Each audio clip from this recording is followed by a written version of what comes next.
All right, welcome everyone back to the 11th session of our Enemy Within campaign, I believe. So last time within the city of Altdorf, we had a somewhat short session, but though honestly it was still over 2 hours, so it was fine. Y'all were able to get a number of little things done in the city. You did some running around, taking care of various errands. Dorothandrel sent a letter off to his family in Marienburg. We also had a couple of you went by the chapter house of the Knights Panther, where I believe Astaroth actually turned in the sword he had acquired off the corpse of a Knights Panther instead of keeping it for himself.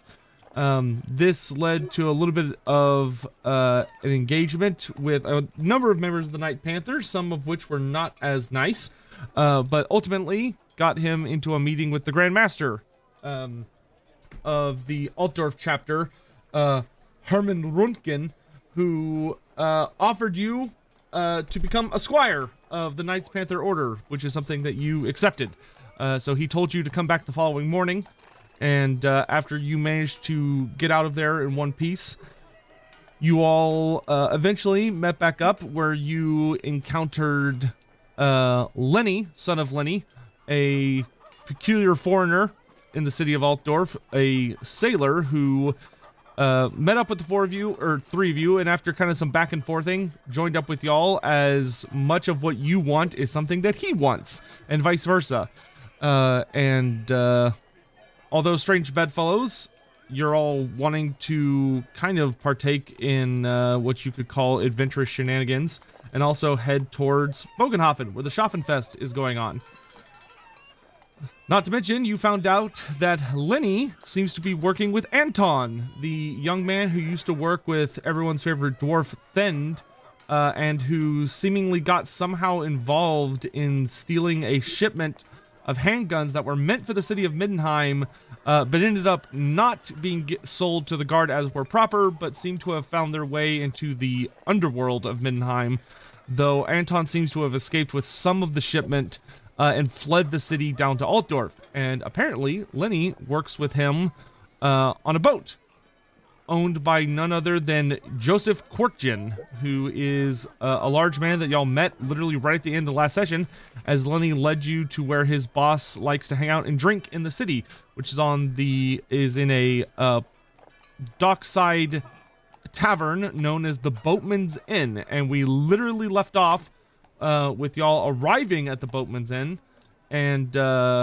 as you walked in, seeing Joseph, and Joseph seeing you. So, are there any questions, concerns, or things that need to be brought up before we jump into it? Not on my end. Yeah, I'm good. I'm good. I'm good. Alrighty then. So, as you all walk into the Boatman's Inn, you get everyone, literally everyone in the building, which there are quite a few, and you can tell that everyone that's in here are boatmen, wreckers, loaders, like all sorts of different people that work in or around the docks. Pretty hardy looking bunch, and everyone does, for at least a moment, stop and stare at the lot of you. However, upon Joseph's loud exclamations of welcome, and seeing that Lenny is with you, who they recognize after having seen him at least a few times, everyone very quickly returns to their own drinks and conversation. Ooh, excuse me. But Joseph waves and says, "Come on, come, sit! Tell me what you've all been up to. Lenny, who are these scrapping young lads that you've brought?" Well, it's hopefully going to be my adventuring party. They're going to be helping me take up that job you showed me. Ah, yes. The one involving, von Tassernick. Yeah, the princely fellow. And you lot wanted to meet one of the crew too? Yes. Yes. Yeah, they're very excited. So, yeah, Yeah, I guess we can go up unless you want to acquaint yourself. You'll be with this lot while we head down the river. Joseph gestures at the table. He says, well, pull up a few chairs. Pull up a few chairs. Let me get to know you a bit. Well, go ahead. Don't be shy. I pull out some chairs for them. Oops, I don't have y'all on the map, so you're probably like, what? He keeps talking about this inn and stuff. Here you go. We have an actual map for this one. Whoa. So Joseph is over here. Okay. Oh, I can't select myself. Oh, 1 second. Can't feel my legs. Try now. Okay. All right. So as you all begin to sit, he gestures. He kind of gestures at the bar and says, "Would one of you head on over and order us a round of drinks for the table?"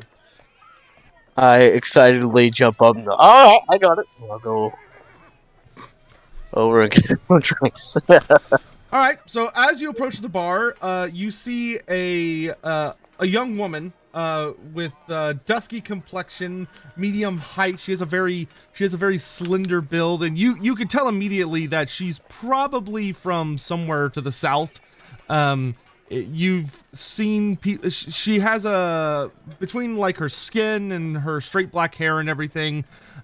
She definitely has very strong vibes of probably being from somewhere along the coast, perhaps Astalia or Talea.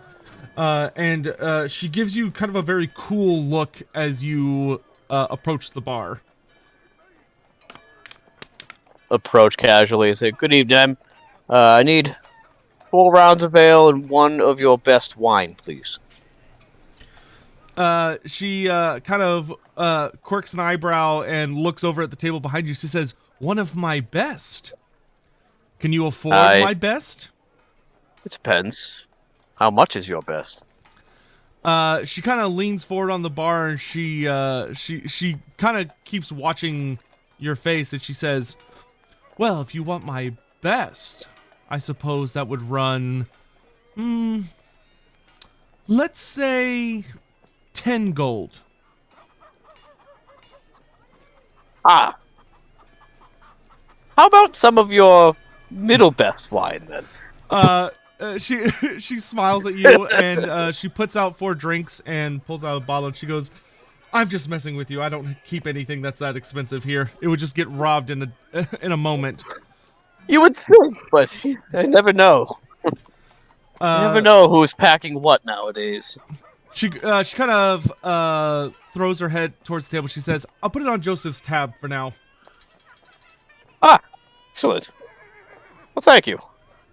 And she pours 4 drinks and pushes a bottle towards you. I will do my best to grab all 4 in the bottle, and I'll make my way back over. Gentlemen, here's an ale for you, Joseph. For you, Lenny. Sigmund, here's your ale. Northendrel, here's some wine. I figured you would want the wine. And I'll go back to my seat. Lenny will just start chugging. Joseph. I also will start chugging. Joseph will grin and say, "It's so good to see Lenny's finally met some compatriots to set off on an adventure. I always told the young rascal he had more in him than this old life of just sailing the river could satisfy. He needs to be out in the world doing things." I guess we shall see if Lenny can hold his own, I suppose, is the word for it. We've been through quite a lot, and with the way things are going, I suppose we're going to be through even more, so only a matter of time before Lenny's skills be put to the test. I'm sure he'll do well. Helpful enough against those river goblins and such. Puts down his tankard. You... And what have you been through, then? He said, if you don't mind elaborating. Oh, you wouldn't believe me if I told you. 2 of the people who were there aren't even here anymore, but these 2 gentlemen can vouch. In Middenheim, we slew a vampire. Particularly myself and a dwarf companion named Send. I'm the one that cut off its head. But me and Send were the one who put ourselves between it. Me at the front, Send at the back, throwing blows. We got that vampire right down primed for you. We'll North Endel say, during this comment will be making hand gestures like a little vampire, like not a big vampire. Who's a vampire? A vampire's a vampire all the same.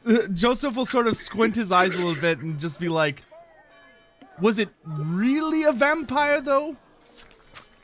Yes, it really was a vampire. And, we had an ogre companion who had its head. And I would have loved to have showed it to you, but he upped and left in the middle of the night not too long ago. And I'm certain he took the head with him and put it in some stew or some broth or something. I hope not. Ah, you know those ogres. They're wandering sort. They can never stay still for long unless they're being paid quite a bit. Especially if they get shot in the head from the second story. And then fall out a window. Can you imagine an ogre falling out of a second-story window? That was something I never thought would cross my mind, but... That Tavern Keep was very upset at that. I'm pretty sure he jumped out the window. I think he attempted to jump out the window and took down the wall with him. Well, it sounded like you succeeded at almost everything except the landing part. Yeah, it was like if you dropped an oversized rotisserie chicken. and this is a regular occurrence? Breaking through windows? Slaying vampires? It appears to be, so as I said, it's only a matter of time before we see what you're capable of. Oh, you'll see. I've taken care of my fair share of great beasts myself. Once stood up to a mighty troll before. So, Whereabouts? all north around troll country during my travels. Everyone Quite the beast. everyone who's drinking, by the way, roll an average consume alcohol test. Yep.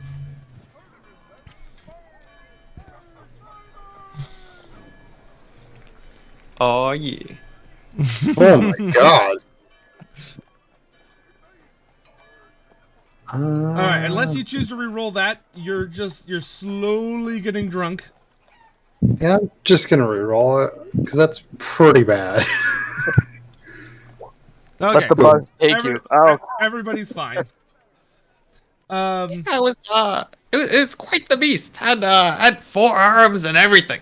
You wouldn't believe it either, honestly. But I'll spare you the finer details. It was quite grotesque. based off of what he just said, not that I have any thought that there's malintent behind it, but the fact that he said that he was hunting trolls in the north, could I roll for an intuition to kind of get an idea of roll a minus where he's from? 10 intuition, so hard. Hard's minus 20. You want difficult or hard? Yes, difficult. I always forget what the minus 10 one is. Ah. He's definitely not from here, but just north could also mean Kislev. It could just be that he's from he could just be from Ostland or Ostermark or something. It's hard to say. Oh, I can only imagine being from up north.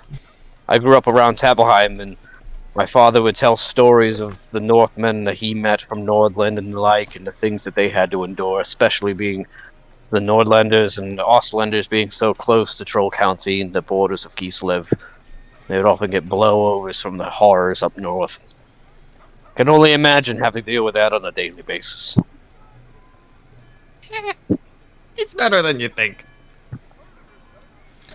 Joseph will sort of nod with a grin and says, "Wow, good to hear that you're taking care of sinister goings-on up in Mindenheim, then. Are you thinking about taking on some of the dangers here in Altdorf? You know, the nobility are all mad here. bunch of inbreds. They've been tainted by chaos, at least according to the rumor mills. I believe it, though. You see those lot walking around with all their strange wigs and all the bizarre clothing they wear. They've got to be tainted by something. It's definitely possible that a good majority of minor nobility has been infected in some way by chaos. And just look at the city watch. Half of it's probably corrupted and of its own right. But at its core, no matter how much taint chaos puts into the city, the bodies that are in place for good purpose. The watch, the nobility, and the like, they have their purposes, but there's always going to be outliers in any body of government or policing or politics. Hopefully, our Emperor, Sigmar Keep him, can flush out this disgusting corruption that's been apparently being rampant run through the city as of late, so I've heard. Altdorf's always been a bit... Well, we have a saying on the river. City folk are strange folk. I mean, who wouldn't be living cooped up among buildings all day? You could say they get used to the relative comfort and safety of being in a massive, sprawling capital of one of the most major civilizations. It can only, as you said, growing around buildings and not getting out much and not seeing the world outside of the walls. It gets soft. Soft is that is one way to describe it. I mean, you can't blame someone for their upbringing to an extent, but it's almost like different worlds, Joseph lets out more of like a belly laugh, and he says, "Safe! Do you know how many people end up dumped in the River Reich on a daily basis? I don't know if I'd call Altdorf safe.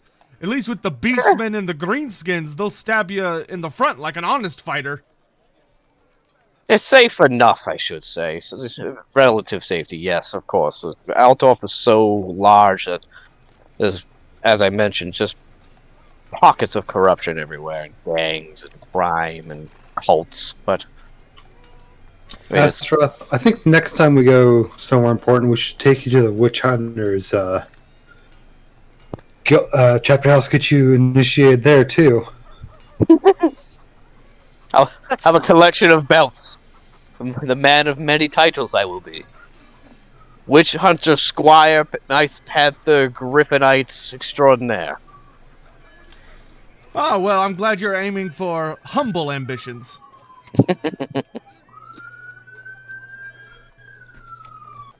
Someone's in trouble. So he kind of looks It's around. the port district, of course. He looks around a bit and he says, "So Lenny mentioned you're heading to Bogenhofen. You going to the Schaffenfest?" That is our plan. That is our plan. You got a way to get there? Lenny was offering to take us on your boat. Ah, and a good lad. Yeah, we're a little understaffed at the moment. Could use some extra hands.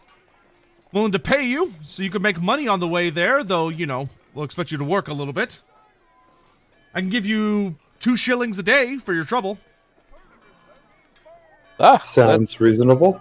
Yeah, I'm more than content with that offer. I'd be happy to help. Excellent. What kind of boat? The Berebelli? Oh, an auspicious name. Aye, that she is. A Clean it proper... of barnacles often? Say that again? Clean it of barnacles often? He kind of quirks an eyebrow and he says, "Well, don't get too many barnacles sailing the river, must I say." I do have to ask, is this bear as in naked or bear as in the animal? He looks at you and he goes, "Neither. Bere." Right. She's Nathaniel here she's a proper ship. She's not out there whoring about on the quayside. Nathaniel here is our shipwright, I could say. Though we haven't been on a ship yet. He is from a life of seafaring. and he quite is fond of all manners of ships and boats and things of that like. I imagine he is one of the fair folk. Seen quite a few of your people in my time on different vessels, though I haven't been out towards the great ocean in quite a while, I must say. In my younger years, sailing the river is a little more tame. I understand the ocean is quite vast for some of the vessels you use. I'm sure with Northandril's skills and qualifications, if you're short-staffed on the journey, he could probably do the work of 2 or 3 men. Really? 2 or 3 men? So you're saying I only need to pay him? And he'll laugh after that. Yeah. Oh, no, hold on a minute. I mean, he might need our forges, actually. Dorathendra will shake his head. I can crew a hawk ship competently. Your vessels are... He's looking for a polite turn of phrase as he stares at the ceiling. Quaint. Different. He'll not say, All those bits of wood tarred together. I've seen those tinder boxes that those elves skirt around a bit. The Berebelli's quite a bit heftier. She's got proper curves to her. I look at Sigmund and wait for the joke.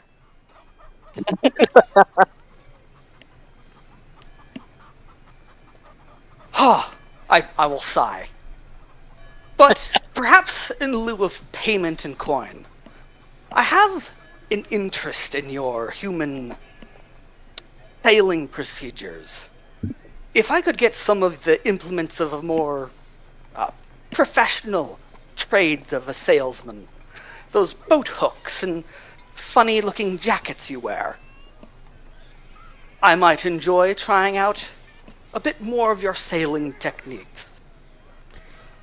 I think we could hook you up well enough.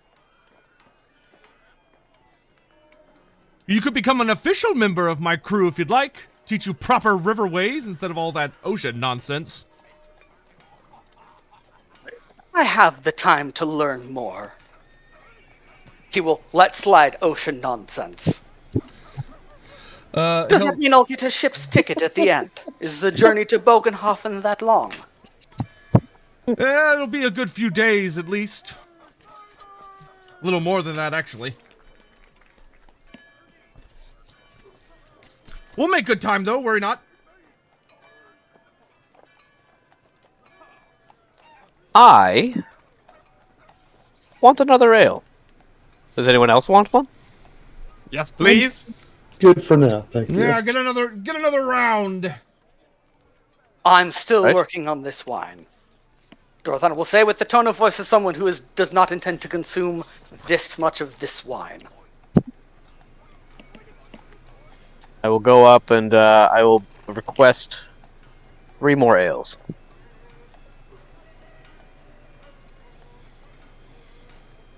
Josef, Lenny was telling me about one of your newer hires. A man named Anton. I think I might know him from Mindenheim. Is he around? Una, after she finishes a conversation she's having with the 2 lads already at the bar, she sees you and she sort of nods, and as she grabs more drinks, she kind of throws the head, says, "You selling some wares for Josef to take with him? You merchants." Me? Oh, no. We're new companions of Lenny's. Oh, Lenny scooped you up. Yes, he had some offer for a job, and we took him up on it, and we happened to be heading in the same direction as the job requires, so we figured why not. She nods a little slowly at this and she says, well, I must say you're more put together than I would have expected for something Lenny dragged in." I'm glad you think so. I think our elf companion would have something else to say otherwise. Don't they always? She passes you your drinks and then is being hailed by another table, so heads over that way. grab the ales, and I'll bring them back. All And right. Sigmund, to you, Joseph nods and says, "Who is it you want to speak to? We have a couple people on the Berebelli."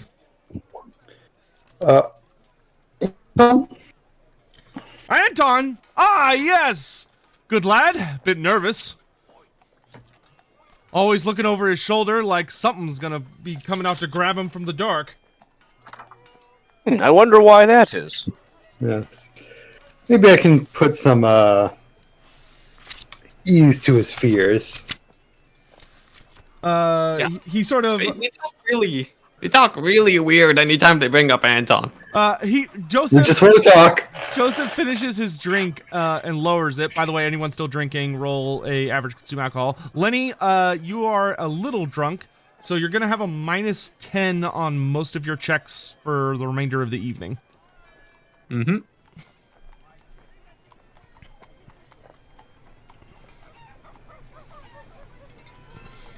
But yeah, they insist only talking.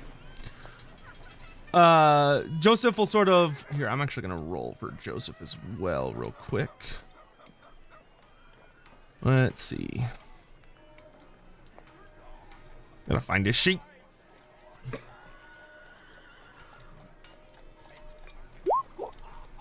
Yeah, he's good. Oh my god. He's got a pretty good consume alcohol check. Yeah, he can handle his booze. He downs his drink in a series of long gulps and slams it onto the table, and he sort of like he gets almost a little more sullen looking, and his brow furrows a little bit, and he goes, "And what do you want with Anton? What specifically, lads?"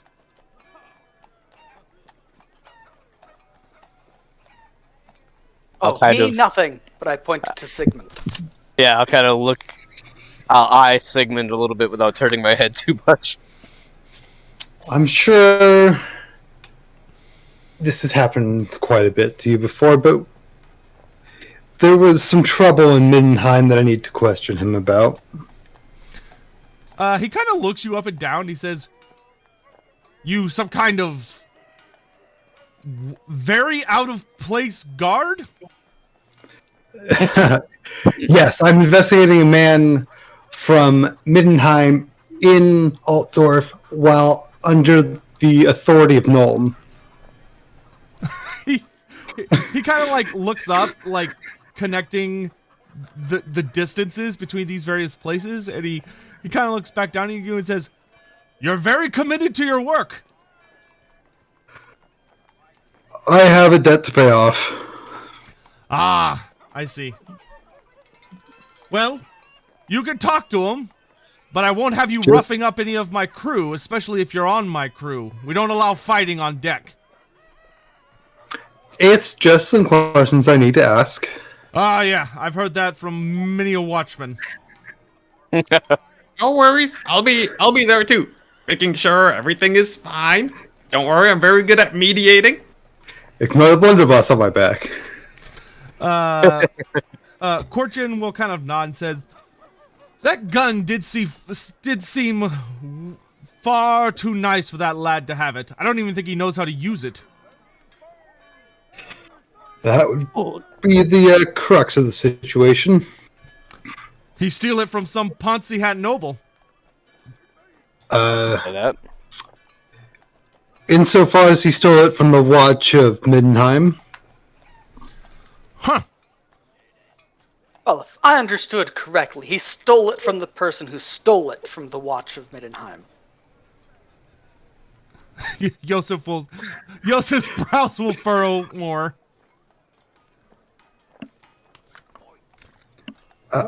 Una, I know another you- round, please. She brings more drinks by the table. You need me to go get it? Nope, she brings them all by. Okay, cool. And Quartjin start just kind of down it. he smiles and gives her a nod.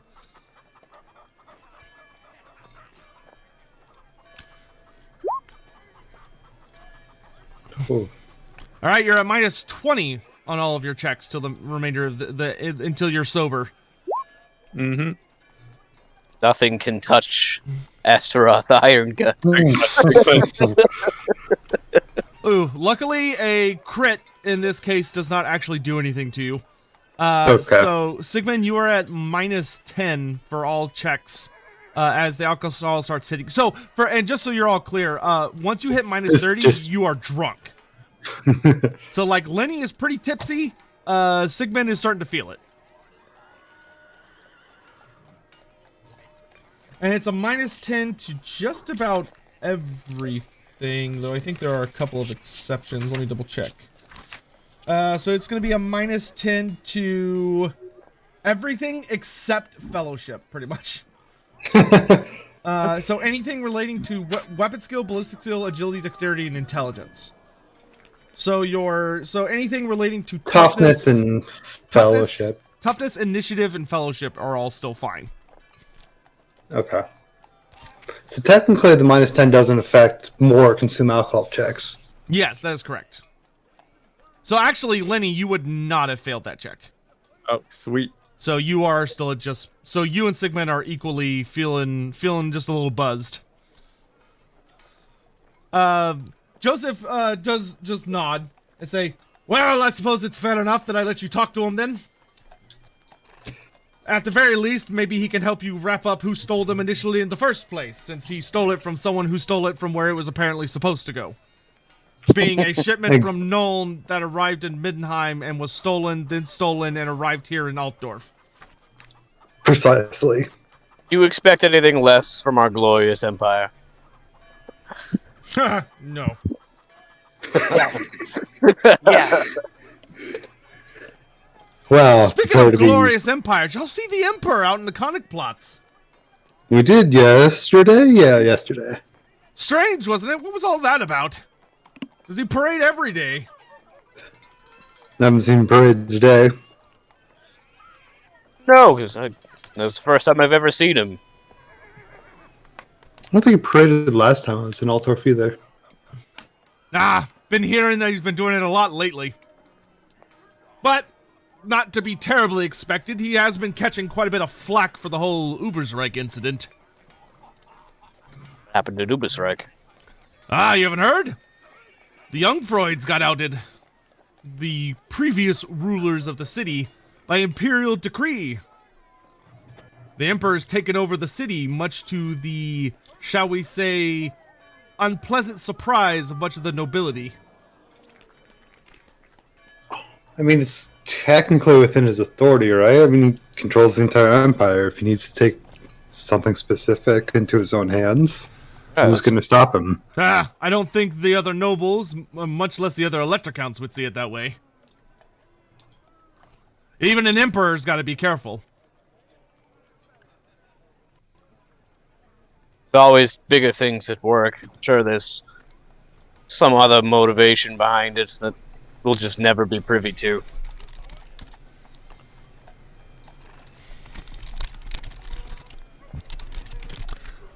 He nods along a bit and kind of leans back in his chair a smidge and says, "So, what is taking you lot to the Schaffenfest anyway? Just going for work, festivities, buying livestock?" Sort of work, yeah. Yeah, I think one of you mentioned something about a manticore. Joseph will spit up some of his drink at this. Well, yes, as Lenny said, we are hunting the manticore. The manticore that's been causing so much trouble in the Empire as of late, between here and time and everywhere else. You three? Well, we were 5, but Actually, we had a companion that was a friend of Anton's. And Anton definitely didn't cost him his job at all or anything like that. Oh, sounds like And we- quite the shame. You're definitely not here for vengeance. No, I'm not anyway. Joseph will take another sip and say, "Well, I've got 2 shillings a day on them not doing that." I did find out they are very interested in coin, so should be no problems. Joseph, how about a wager? Oh? So you say you don't believe we can do it, and obviously I believe that we can.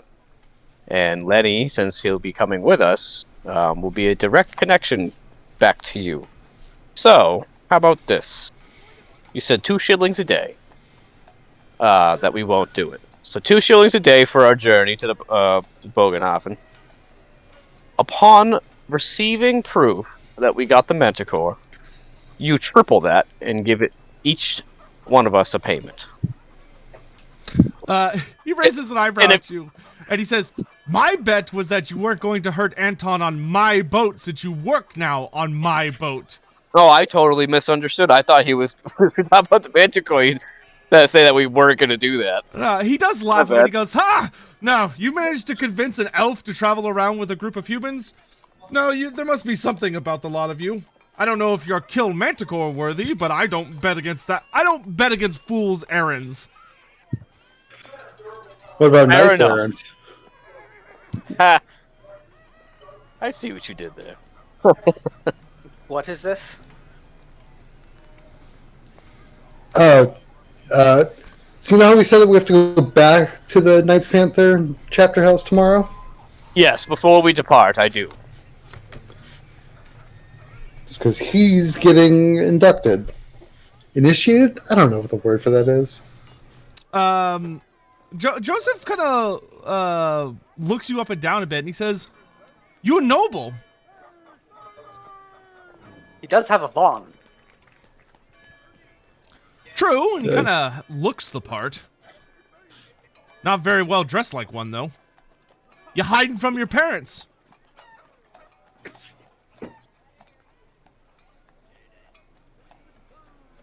No. Astroth, no need to get quiet now. Yeah, no. I was just chuckling. No, I'm not hiding from my parents. I don't really know if it's true or not. I mean, it's just all old tales, family heritage and whatnot, but supposedly, long time ago, my family was of some major importance. Culture of Tabelheim.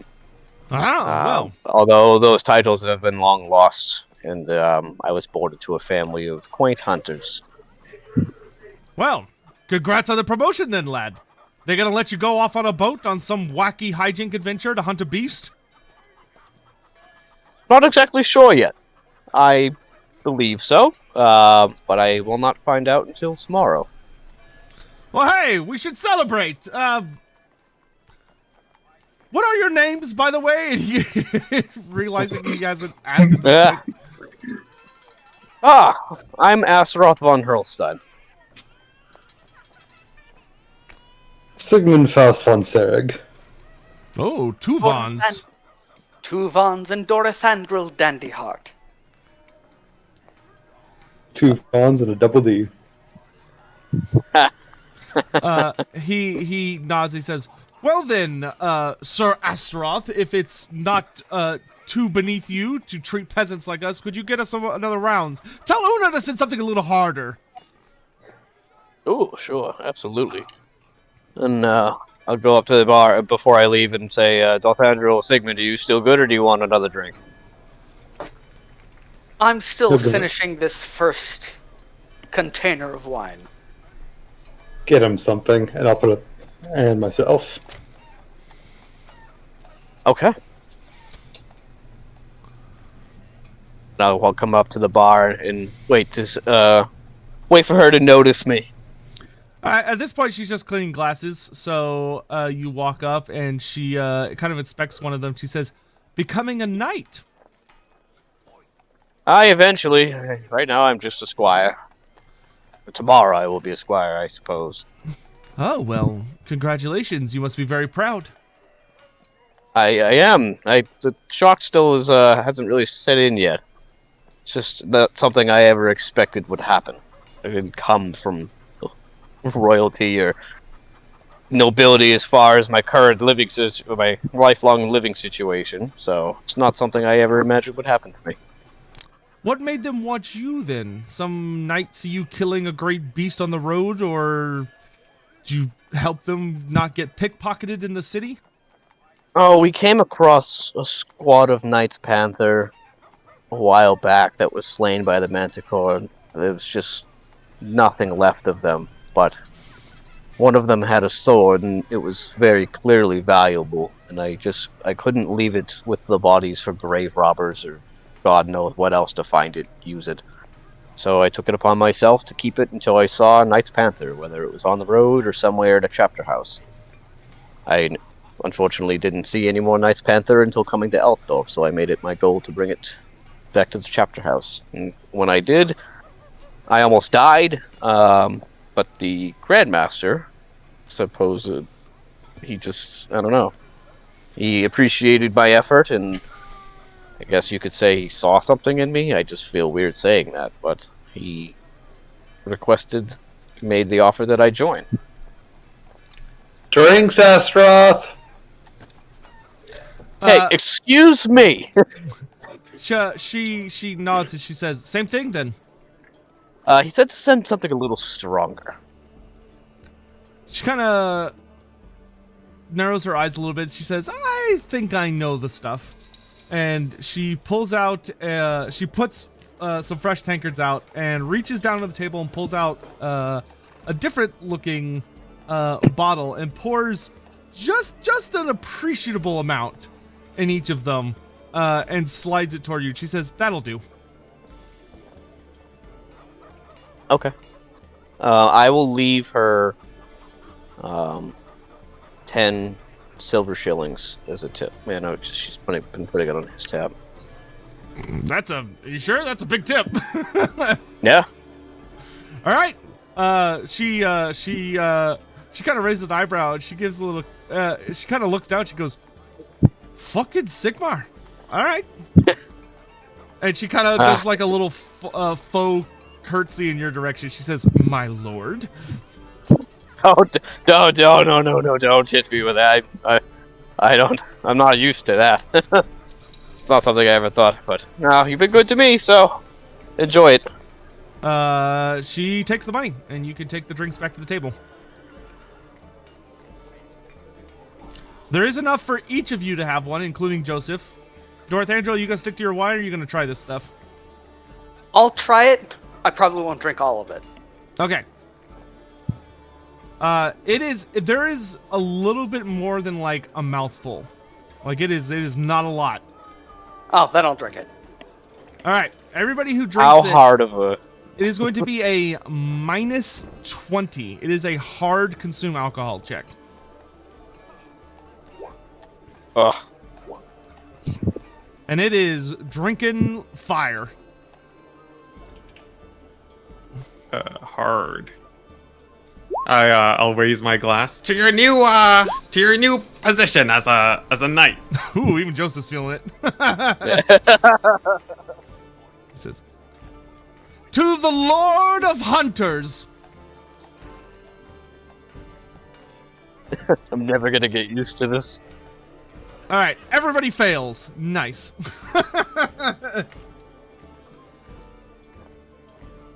As you all consume it down, you feel raging fire in your throat to the point where the entire table breaks out in coughs. And some laughter. Una, in particular, could be heard cackling a bit from the bar. But after you all recover, you feel impressive warmth flowing through your veins. Oh, that stuff's a little hard going down, but man, oh, it's delicious. What I is wonder if that? that's how Joseph? dragons feel breathing fire. Oh, that's a good question. I wonder if that is how they feel. Ugh, could die preserve me. Was that dwarven? Joseph will chuckle and say, nay, something I brought up with me from Averlin not too long back. I sell a few things to Una. Cargo, mostly. But every once in a while, when I'm transporting certain kinds of drinks, I like to bring things to her specially. Because then I know I get to benefit from it later. And he gives a wink. Keeps things cheap for me here, too. Alrighty then.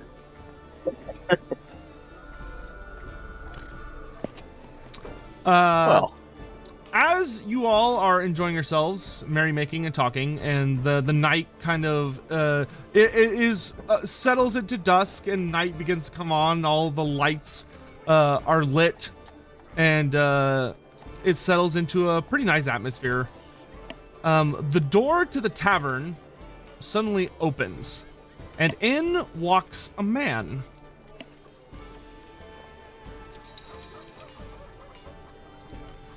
And everyone in the room goes a little quiet and kind of stops to stare at him. And he stands out notably as he is dressed entirely in black leather. And the light almost seems to like the light as it hits his leather kind of gives that sort of weird reflection that kind of like very well oiled leather gives, where you can sort of see the reflection of the light, but it's very dim. And there is something kind of sinister about him. As when he realizes everyone is staring at him, he just responds with a very antagonistic sneer, as if daring anyone to say anything. And everyone quickly turns away as his eyes sort of scan the room. The thing that immediately grabs you... Say what? Who are you? I just maintain eye contact. Lenny! Lenny, he focuses his attention on you, and the thing that catches you that you didn't see when he walked in, because the right side of his face was aiming towards you, but when he looks at you, you can see he has a very impressive scar running across the entirety of his left cheek, and it looks like it went deep when he initially got it. And despite he has very like haughty aquiline features, and he just stares you down with a very, very cold glare. And his sneer kind of forms more into a scowl, but he doesn't say anything to you.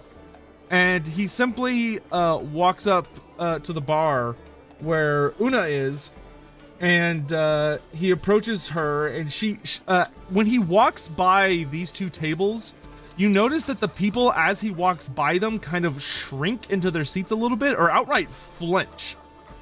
But eventually he approaches the bar, and he says, "I want a brandy bottle now." And he just very kind of assholishly tosses some money onto the table in Una's general direction. The coins just scatter across the table. And you can see that she has a bit of a distasteful look on her face, but she does reach down, grab a bottle, and hand it to him, which he just grabs very aggressively from her. And then he goes to sit alone in this corner, pops the top off, and just drinks from it. Take a load of this tough guy over here. I'm sitting with a bunch of vampire slayers. I cross my legs and just sort of lean back. Josef, suppose he's a regular drunk that walks in here, huh? Josef will frown a bit, looking back at him, and say, "I don't recognize him, but I only stop in here when I pass through Altdorf. From the way everyone else was acting, though, he does look like trouble. Best behave yourselves, lads. Don't want to make a mess in Una's establishment. She won't appreciate that." Yeah, no, I mean, he looks like an asshole, but as long as he doesn't do anything to us or anybody else, shouldn't be a problem. He nods and then kind of smirks a bit. He says, "Well, he'd be wise not to. I've seen Una with her boatman's flail. Let's just say she knows how to use the damn thing." Is that your cat of nine tails that I've heard so much about? He quirks an eyebrow and he says, No, she doesn't have a whip. She has a pair of bar stools that she's strung together. And I must say, it may not sound like much, but she's rather terrifying when using them. I've seen many a drunk, end up with quite a few bruises before they're chased out.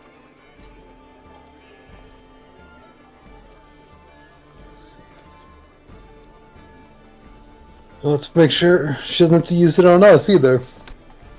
Aye. And he kind of looks back in Max's direction. You can see Max as he's drinking, like, he looks like he's almost more ready to pounce.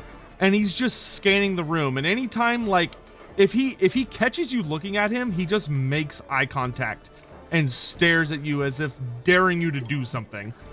And Josef just sort of shakes his head, turning back to the table and says, any of you who have regularly visited bars, so most notably Lenny, and I would probably also say Sigmund, can kind of tell this is a guy who is looking, just waiting for someone to give him the opportunity to start throwing down.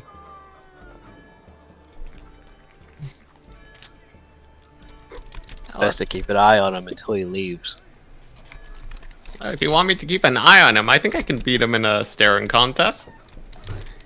I'm sure you could. I'm feeling a bit tipsy. I want to take a fight, but not when Joseph's here.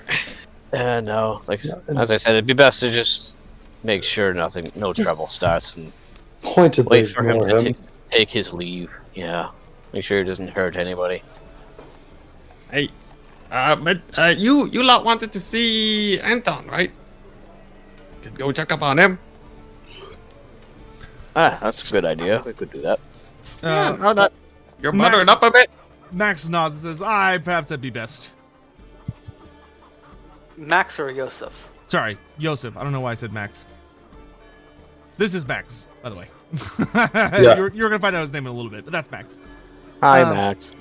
That being said, as you all begin to stand up, you suddenly hear the doors open again, and you hear very obnoxious, loud laughter as two men enter the bar.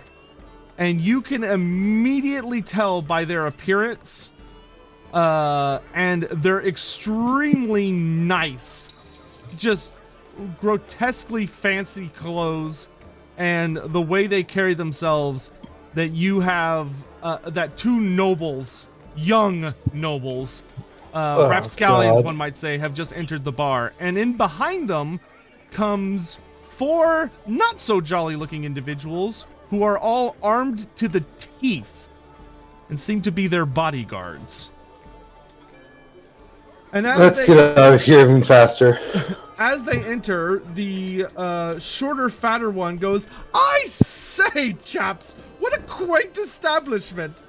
And they begin giggling while the taller, thinner one leans over and begins to swagger over to the bar. And he says, yes, barkeep, two of your finest beverages.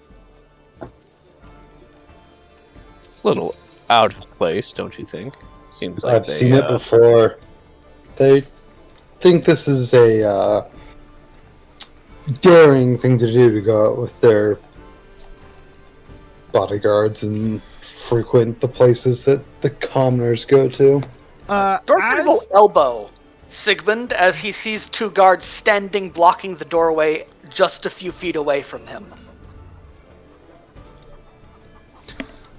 As the two nobles get their drinks, and Una looks even more, she keeps a smile plastered on her face, but considering y'all saw her much more at ease about 10-20 minutes earlier, it's not hard at all to tell that she is profoundly not thrilled with these two guests.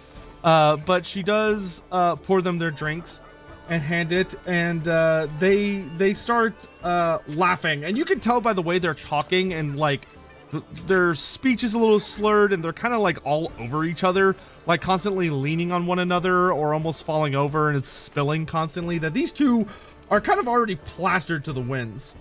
And one of them kind of looks around. He says, "Look at all these disgusting commoners, Jacob. Aren't they just, it's, how do they do it?" And the other one continues to laugh, looking around, and goes, I just don't know. They're so. Could you imagine what it'd be like to smell like one of them and just have to deal with that on a daily basis? I tell you, Gregory, they are so unfortunate. I almost feel bad for them. It was so funny. And they kind of just continue this back and forth. And every once in a while, they'll point at someone who very much studiously ignores the fact they're being pointed at, even though these two are not subtle. And they're kind of making their way around the room with two of the guards kind of always shadowing them and pointing at people and saying, oh, look at that one. He can't even properly have a hat. His hat's too small because he's too poor to afford one that actually fits his head. And the other one's, the taller one says, oh, you're right, Gregory. Oh, look, that woman has had to sew her pants. Just use different fabric. And they're just being massive twats to absolutely everyone. But everyone just kind of does their best to just pretend they're not there.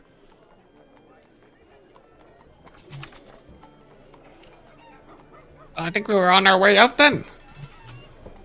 Yeah, if Dorthandel and Lenny's perception is high enough, they might be able to hear Sigmund grinding his teeth. Yeah.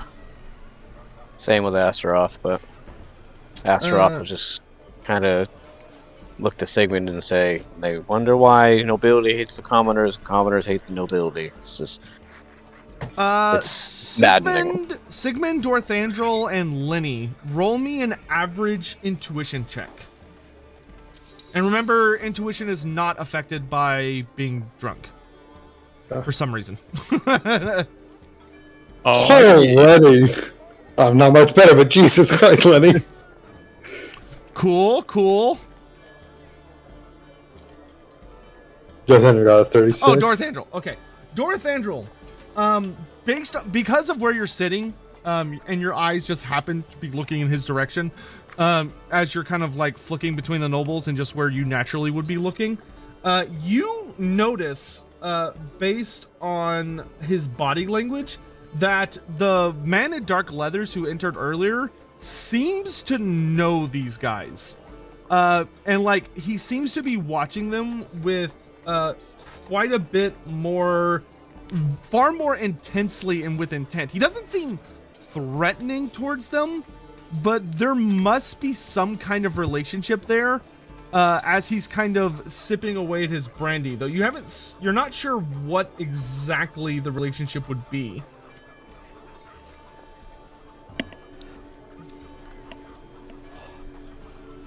Well, I'd say hold your tongue when they come over. Look at it Sigmund would be and best. Astaroth. Oh yeah, trust me, I know. As they continue to make their way around, y'all do have time before they make their way towards you. Are you going to attempt to leave, or are you just going to kind of sit and try to stay beneath notice? Say, Joseph, you know if Anton's upstairs? In one of the rooms? You know the Boatman's Inn does not have an upstairs. Oh wait, yes it does, but no, he's not up there. Okay. Nah, he's back on the Berebelli, lad. Well, let's go. I'll just go to the door, aiming between the two guards. Yep, time to go learn what the ship we're going to be on, and Sigmund's right behind him. You have just enough time to hear Joseph hiss, "Careful, lad," as you stand up and take a few steps, because the guards at the door do not move, and there is no easy way past them. They just glare at you. And I will note that these, not only are they heavily, they're like quite well armored in various like hard leathers, but most of them, two of them, sorry, this guy has a halberd clutched in both of his hands, and this woman has a sword and shield, and they just glare at you as you approach. And you hear the giggling sound intensify, and one of the men goes, "Oh, look, the little bunnies are trying to flee!" I'll just do a 180. I'll look at Joseph and just sort of sit back down slowly. That was good stretch of the legs there, wasn't it? And I'll just kind of look forwards towards the wall. So they begin making their way towards you, and one of them, the taller one, Jacob, pushes his hand on the shorter, fatter one and says, Gregory, wait. We should play bouncing, brandy bounce. And Gregory looks up and goes, oh, that's a delightful idea. By the way, I want you all to appreciate how annoying these two they have the definition of punchable faces. So I'm just going to give you. Oh, that's been conveyed so well. Yeah. There's their pictures for your enjoyment. Oh, look at it. Oh god. See, Oh. Sotek, should I have to make a cool check based on a certain thing? Oh, wait. What's your? Hold on. Let me look at your sheet real quick. I forgot that you have a thing, don't you? Mm-hmm. Oh shoot! Oh yeah, yeah, Don't do yeah. And a minus 20 because I'm drunk, right? Hold Oh up. no. Hold up. Let me look up the exact. Yes. So it's gonna be it's gonna be a minus. It's gonna be a minus 20 cool check.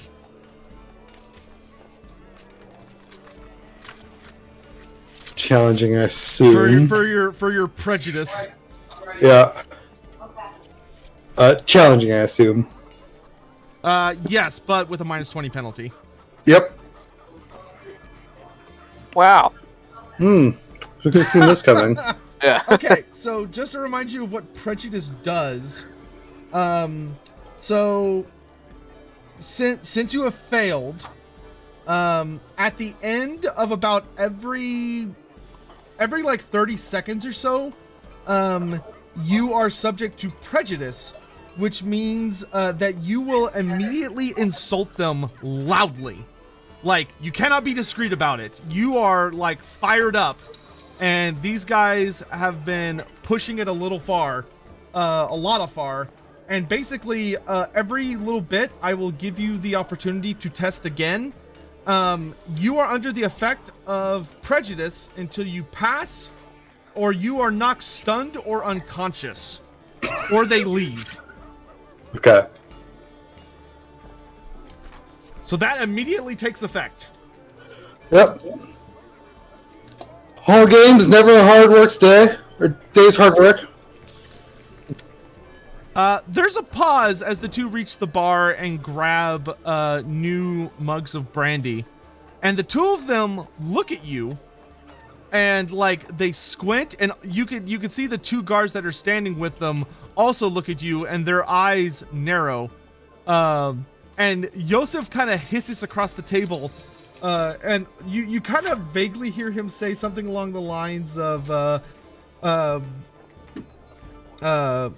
oops, I'm on the wrong page. He kind of hisses across the table at you that's like, mind your manners, lad. Don't start a fight with nobles if you don't want to end up in jail. And they glare in your direction before saying, I think that dirt scrounger was talking to us. My lords, hold on just 1 second. You want to see something damned hilarious? And I immediately grab a bottle and I move to knock Sigmund unconscious. I want to make sure I understand this correctly. Yep. He's gonna beam you upside the head with a bottle, yes.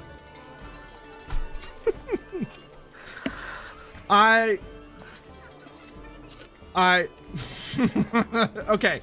Before you do this, I just want to make something very clear. If you swing at Sigmund, there is no I will just attempt to knock my buddy out harmlessly system.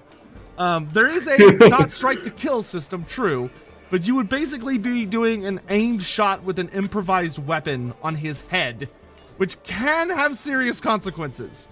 You could literally just kill me right here. Well, he probably wouldn't kill you, but you could harm him severely. So before you do that, normally I wouldn't do this, but as your GM, I would recommend let things play out a little more. You're not quite at danger level. You're not at DEFCON 1 yet. I was just about to say. So, But I was going to make it DEFCON 1. Check my animosity psychology for the upcoming event that might just occur. Yeah. I mean, I will grab Sigmund by the shoulder and try to use a leadership test to give him a bonus to psychology tests, telling him to get a hold of yourself. Oh wow, yeah, this could turn into like a flat-out brawl. And I was just trying to do my due diligence to prevent that. Would that be average or challenging? Okay, hold up. Astaroth, are you committed to going for the swing, or are you backing down?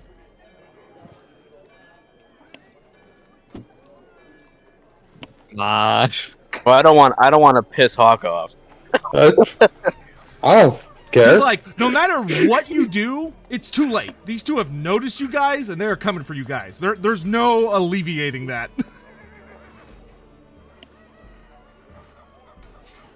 I'm going to go for a non-lethal swing. Okay, so before you do that, I will allow Dwarthandrel to do everything in his power to prevent it, but I'm only going to give him one check to do so. Alright. What difficulty would the leadership test for this be? Astaroth, how much do you defer to Dwarthandrel's authority? I have a high amount of respect for Dwarthandrel. Okay, we'll say challenging.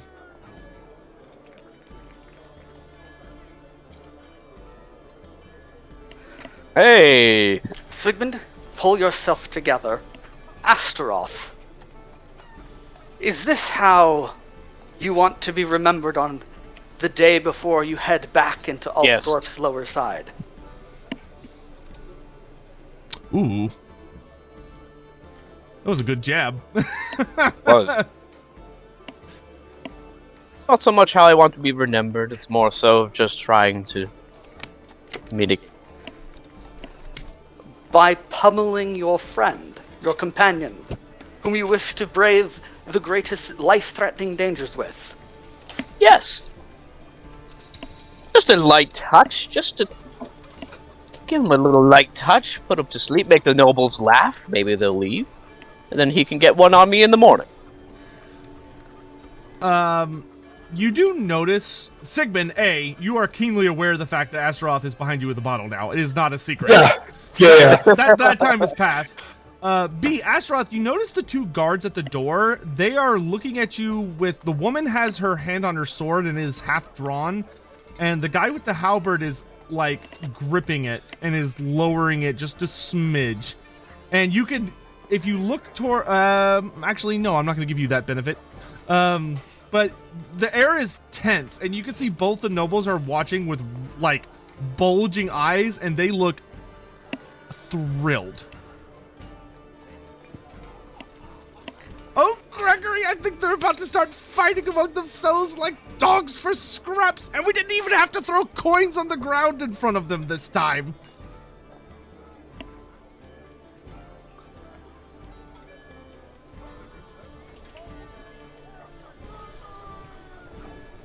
Suppose I can't.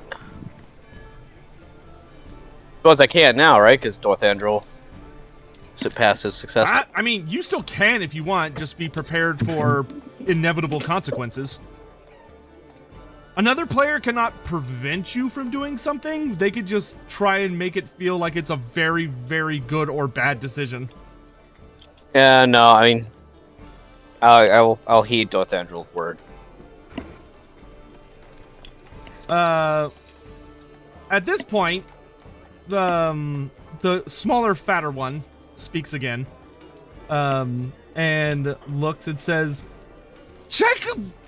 That one has pointed ears!" And they both look at the elf. And Jacob looks at you and he says, I bet he was the one that shouted at us. Sigmund, roll me another minus 20 prejudice check. Yeah. Do I get a bonus from the leadership roll? Sure, I'll make it, I'll give you a plus 10 bonus as if he was assisting you. So it'll only be minus Okay. 10. Perfect. Nice. It's a crit fail, so feel free to reflect that in how Yeah. you Yeah. Just, react. How much resolve do you harassing. have? They're harassing your friend now. They're being racist.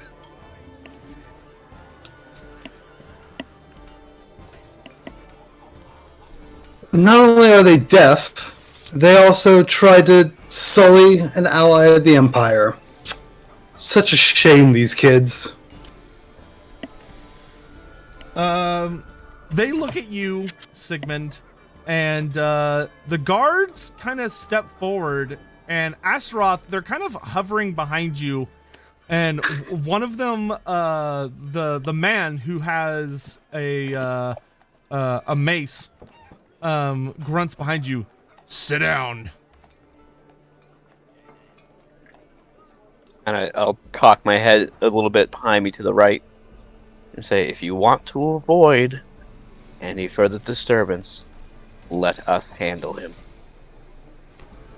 I don't want this, and neither do you. Roll some type of charm check to get him to... Sure, it's not gonna be easy, but you can roll. And I will roll his... I will... Oh, does he not have... Oh, gosh. I put them all in the same profile, didn't I? Yes, I did. Okay, so I will roll a cool check for him.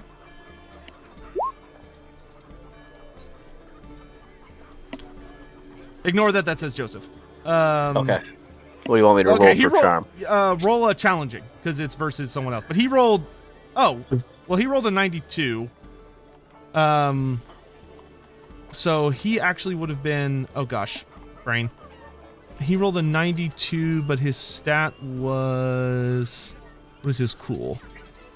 His I failed cool- the Oh, no. last... He failed. He failed by way worse than you.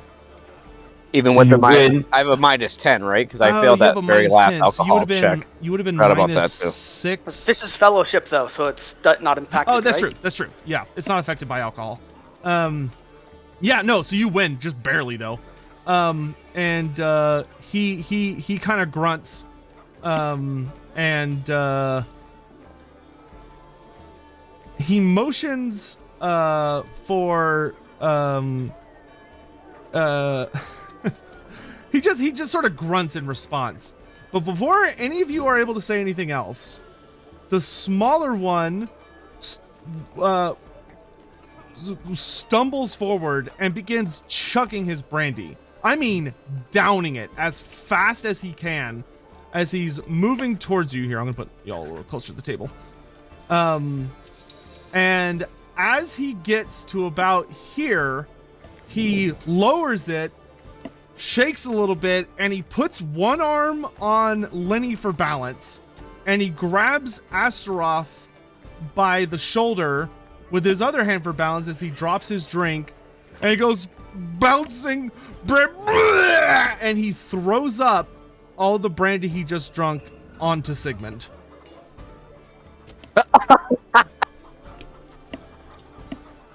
And Oh. Gregory bursts out laughing, drops his drink, almost falls to his knees. He's laughing so hard. Jacob looks back at him, laughing horrendously, slapping Lenny very harshly on the back. Sigmund, what do you do? I auto-failed this cool check. I'm not even going to roll it. So I've got a mug in front of me, right? That was mine drink that I had. Yeah.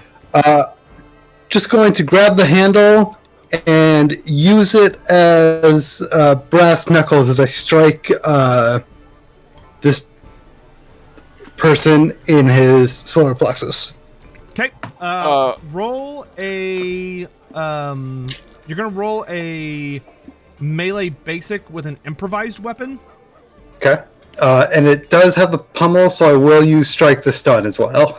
Oh, I should have knocked you out. Oh, this is going to be beautiful. You actually have the stun. All right, so it's a called shot, but you don't take the penalty. You do have the penalty for being drunk, but he will be surprised. Okay. Because he's not paying attention to you, and he's also completely plastered. Can I roll to somehow, like, block or put myself between it? Yes, but so I will allow you to attempt to parry it, but it is not going to be easy because he's going to have a significant amount of checks or bonuses. Okay, that's fine. So that's fine. Keep in mind your drunkenness checks. Yep. And then challenging because it's opposed. well, no, it's going to be plus 20 because he's surprised. Okay. And also, he will not roll against you. So, if you hit, Astaroth, for you, it'll be challenging, and you will just roll your flat weapon skill. You won't get your melee basic or any of that other stuff, because it's an improvised weapon. Same thing for you, Sigmund. It's just going to be your base weapon skill plus 20, minus your drunkenness. For Astaroth, it's going to be your base weapon skill minus your drunkenness. If I have brawling, can I try to grab the arm he's punching? Try to grab the arm he's punching with, since I'm sitting next to him. Oh, yes, you may use melee brawling if you have it.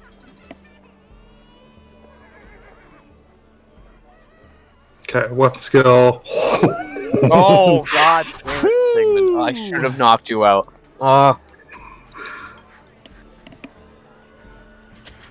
Boys, this is not my first rodeo.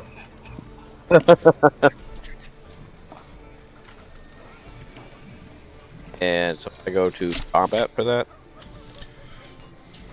I can already see Dorthander lunging for the arm and then realizing. No, you'll just click under your weapon skill, the number under WS, the big number. Yep. This is going very. And what am I adding to that? You're adding nothing. You're actually minusing your drunkenness. This is what we call an explosion of violence. And not like adding, but what am I doing? Like average, challenging, difficult? Challenging, and then for my drunkenness, does that go under target bonus or SL? Target bonus. Do I have to put a minus or just 10? Minus 10. Okay. And I use a fortune point to reroll. You can, but things will be okay. So you don't need to use it. Okay. Oh yeah, I will note, because he has strike to stun, he actually got a +4. Because he gets a bonus to successful checks. Alright, so, before, like, the whole room shushes. Like, the air is sucked out of the room. And everyone goes dead silent, like, practically unable to breathe, as Sigmund is sitting in this combination of, thankfully, mostly brandy, but also vomit. And with a sudden burst of movement, like almost faster than the eye could see, Sigmund leaps up out of his chair, brings the tankard over his head. Dorothandrel reaches for his arm and just narrowly misses him. You see Josef grimacing, like almost flinching in an "oh, here it comes" kind of face. Astaroth throws his arm out to try and block, but Sigmund brings down the tankard perfectly, just as Fat Jacob turns his goofy, warble-chinned face towards Sigmund, and the mug just hits him smack between the eyes, with being punched into him. And all he has time for is to stumble backwards before you see his eyes roll upwards, and he just falls back and very loudly slams onto the wooden floor. Zookeepers, I suggest you get your animal out of here. Guys, it appears your dignitaries that you're in charge of guarding are too drunk, and it looks like he slipped and fell onto my companion's mug here. Yeah, good luck with that. Yeah. So, the moment this happens, everyone kind of shouts a bit and, like, jumps up out of their chairs and everything. The guards surge forward. Two of them surge to him, and you hear Gregory go, "Jacob, no!" as he goes down to his friend. And And the two guards at the door move forward with their weapons just flat out drawn. And Una, you see, reaches below her table and pulls out a blunderbuss. But before anyone is able to do anything, you hear the man in black leather stands up. And he throws his chair back. And as he walks over towards the lot of you, and he says, "You shouldn't have done that, pea-brains. You should have just sat there and enjoyed yourself." And the moment he lurches into action, once again, the air is sucked out of the room. Like, the guards all kind of freeze and start putting their weapons back, and all of the other members of the establishment go quiet. As this man comes trumping around the table towards you, Sigmund. And Gregory, who's down on the ground, claps his hands together excitedly like a child who knows that his older brother slash protective force has just gone into action. Lenny's gonna stand up and get between the guy and Sigmund. Yeah, I'll join Lenny.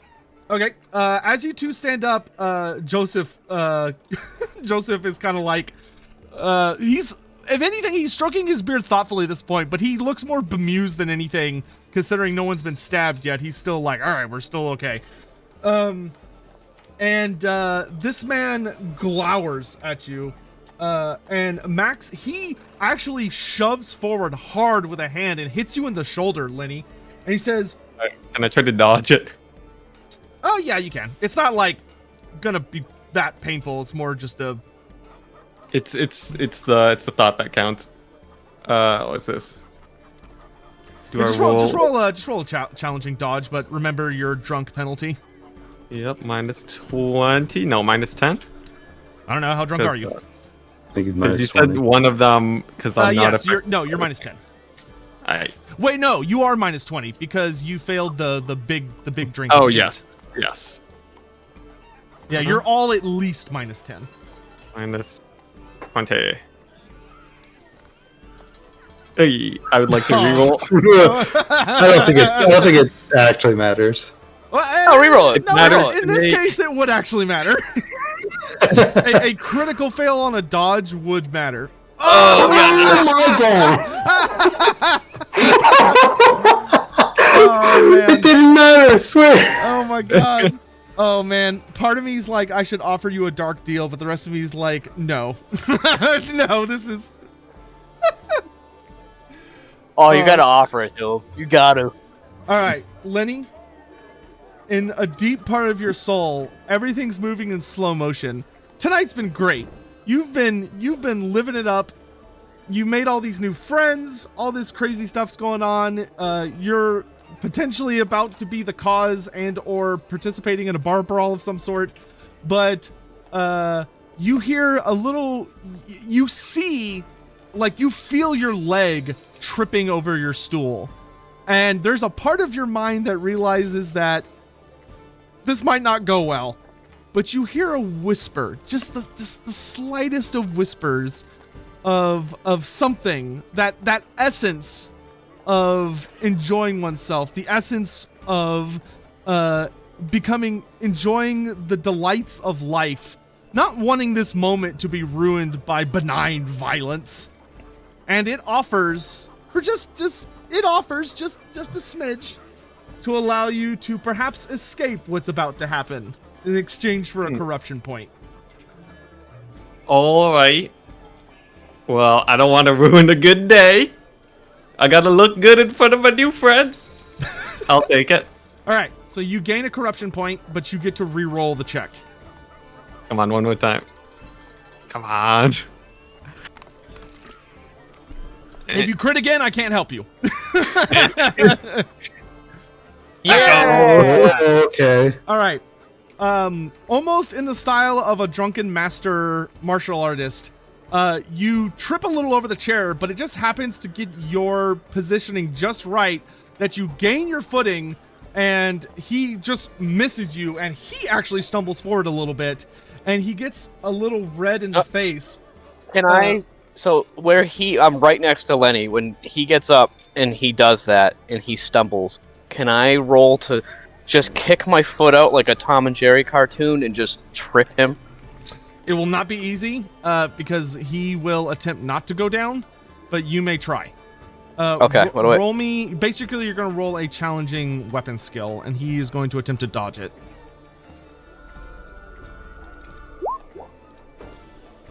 Oh, son of a bitch. I mean, you could roll better still. That's true.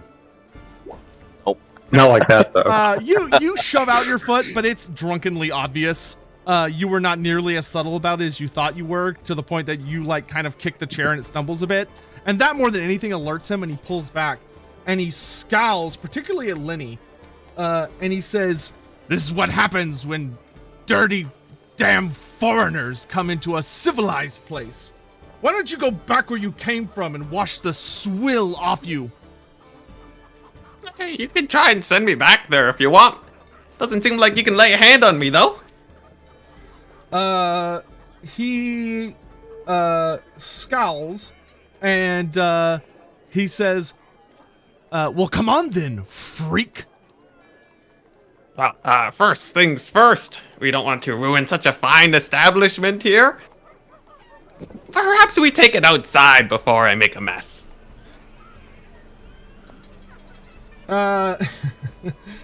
He kind of like looks around the bar and how everyone is just kind of like waiting for the pin to drop, and then he sort of shrugs, and then as he's shrugging, he throws a fist. Roll me a challenging dodge check. Here we go. Wish I wasn't drunk. Oh, I would like to reroll. Okie dokie. Luckily for you, he's just punching right now, though he is actually very scary. So, Oh, God. oh, but lucky for you, it was not a successful check. So he is able to, let's see. All right. He does hit you, so you're going to take, there's a difference of 2, so you're going to take 2, 6, you're going to take 7 damage to your chest as he just decks you in the ribs. God damn. But remember to subtract any armor you have on your chest and your toughness. Oh, right. So what was my toughness? Very tough. I don't think I have any armor.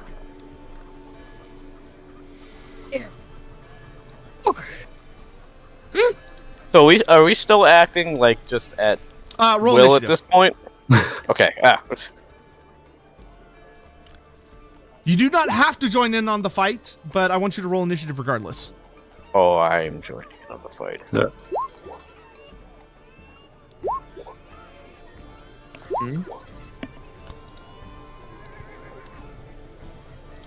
Where was my initiative? There we go. Oh. Yeah.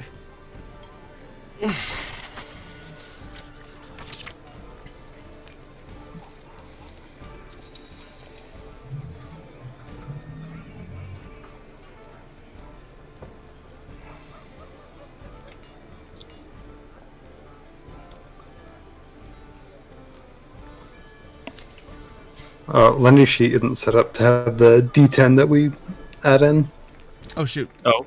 Oh yeah, you're right. Lenny, just roll a d10 for me. Just type /roll d10. I don't know what this is. Why does it want you to be Emog so bad? Whatever. A 9? Okay, so that's gonna be a 48.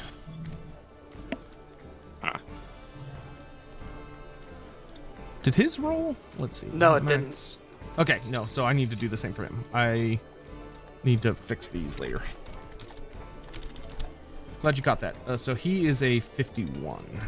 I was just like, man, you managed to roll the same thing twice, and I was looking at the roll. All right, I still need a roll from Sigmund. Let me just re-roll it because I didn't have a character selected. There we go. That's not my name. Don't worry about it. It's fine. We know who's who. All right, Dorthangel, you're up. So far, Max has not drawn the sword at his belt. He has only used his fist so far. I want to use my intuition to try to gain some advantage, checking out like the guards and the surroundings around Max to make sure so I know before someone jumps in. Sure. Roll me a challenging intuition. All right, you gain a point of advantage. You do note that the guards do not seem to be looking in any way aggressive. Like, these two guards do make sure the nobles are pulled back a bit, but Jacob still looks a little out of it. Gregory looks positively excited sitting on a stool, and the guards look very relaxed. As if they almost expected this to happen. All right, Max, he comes again for you, Lenny, because as far as he's concerned, you are the only person in the world. And he says, "Come on, you foreign shit!" And he throws another punch. But he's going to aim this one for your face. He's doing a called shot. Am I rolling anything? You can either choose to parry or dodge. Dodging. Luckily for you, it is not looking good for him. Very good.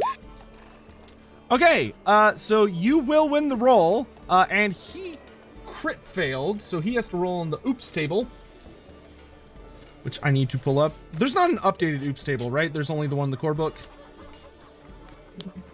I believe so. I haven't looked it up in ARMS enough to know if they've updated it. I don't think there is. I'm just going to use the one we already have. Let's see.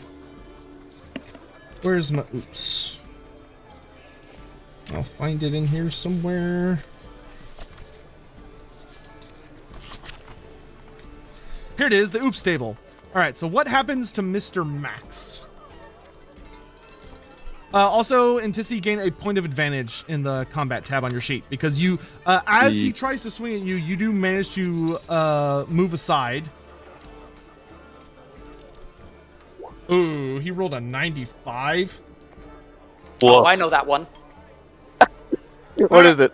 Oh my gosh. So as he swings, at that moment, Lenny, just through his drunken swaying style that he seems to have mastered in this moment, just happens to step aside, and Max overcommitted to the punch. And as he swings, some of the just grossness on the ground from Jacob's brandy bouncing, as he called it, causes his foot to slip, and he tumbles forward again and slams his forehead into the table. And he stands back up looking quite dazed. He's going to gain a stunned condition, and he also takes 1 wound. He Dwarf himself. Yes. This is going to go very well for him, I can see. Yeah, and he's also going to lose the point of advantage that he had. So he takes a wound. But that's going to make hitting him a lot easier. Lenny, you're up. Blood or peace? I'll take one of the bar stools. Okay. I'll lift it up, and I will place it on top of him, and try to just pin him down with the bar stool. So you want to grapple him? Yeah, I'm like keeping him at like bar stool's length, and I just sort of like You want to lion tamer him. Do you keep him on the floor. Do you just want to hit him, or are you wanting to like? No, I'm not trying to hit him. Okay, so we're gonna just count this as a. So you want to like pin him to the ground with the chair? Yeah. Okay, actually, I'm gonna rephrase that one more time. I'm gonna rephrase that Shove one him more onto time. the floor and keep him down. Okay, that we can do. So we're just gonna have you go for a grapple. We're gonna keep it simple. Mm-hmm. So you're going to go for a melee brawling if you have it. If you don't, then just a weapon skill check. And he is stunned. So let's see, stun condition. I have my condition sheet right here. Rules reference. Conditions. He's stunned, so he can defend himself, but he gets -10, and you automatically gain an advantage before rolling the attack. Damn. All right. So you're gonna gain an advantage before you attempt to grapple him. So you're gonna have 2 advantage total, and you get a +10. Okay. What am I rolling? You're gonna roll melee brawling. If you don't have that, just roll weapon skill. Though it's because you're not gonna be rolling out of your combat tab. Hold on, let me look at your sheet real quick. No, I didn't give you fists. All right, so yeah, you're gonna go to your main tab and you're gonna roll just your weapon skill, but you're gonna give yourself a +30.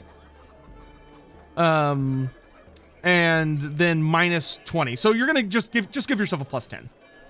So challenging +10. Yes. He is gonna try and dodge, which he's quite good at. I would like to boost that by 10. I wouldn't bother because he still is gonna beat you. Oh. Because it's about the difference between the two of you. So you added a plus to the 10, and it broke the roll calculation. Oh, no. Oh yeah, you're right. You're going at 95. It looks like. Oh yeah, rather you than- don't add. So when you want it to add, don't put in a yep. plus. No plus. You only put in a number when you're minusing, but you still roll a 7. So you're going to win, and you will successfully grapple him. Oh, sick. Because I think you have a weapon skill of what, 23. So that's still gonna put you at a target of 33. So you're gonna win by 3 success levels. So you just barely won. But yes, you will successfully pin him to the ground.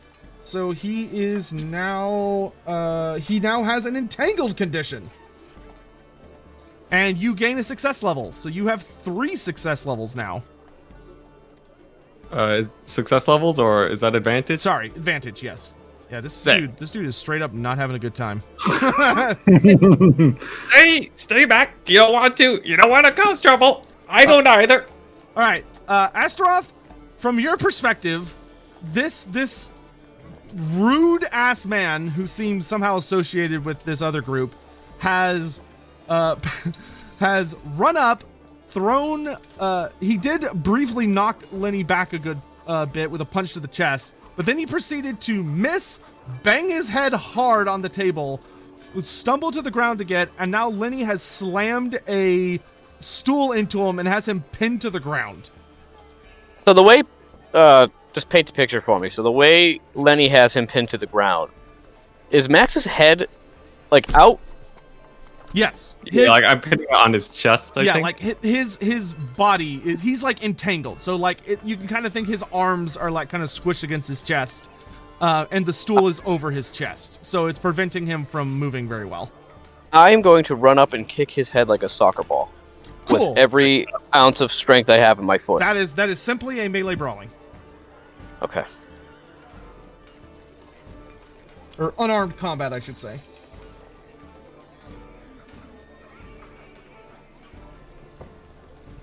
Do you have fist as a weapon option? I don't think so. No, I don't. Okay, so because none of y'all you don't have melee brawling, do you? I don't think so. Okay, that always makes things fun. All right, so what you're gonna do is you're gonna go to your weapon skill and you're gonna roll your weapon skill raw, and then you're going to add first you get a point of advantage because you're attacking someone that is stunned. Then you're going to, how drunk are you? Are you -20 or -10? -10. Okay.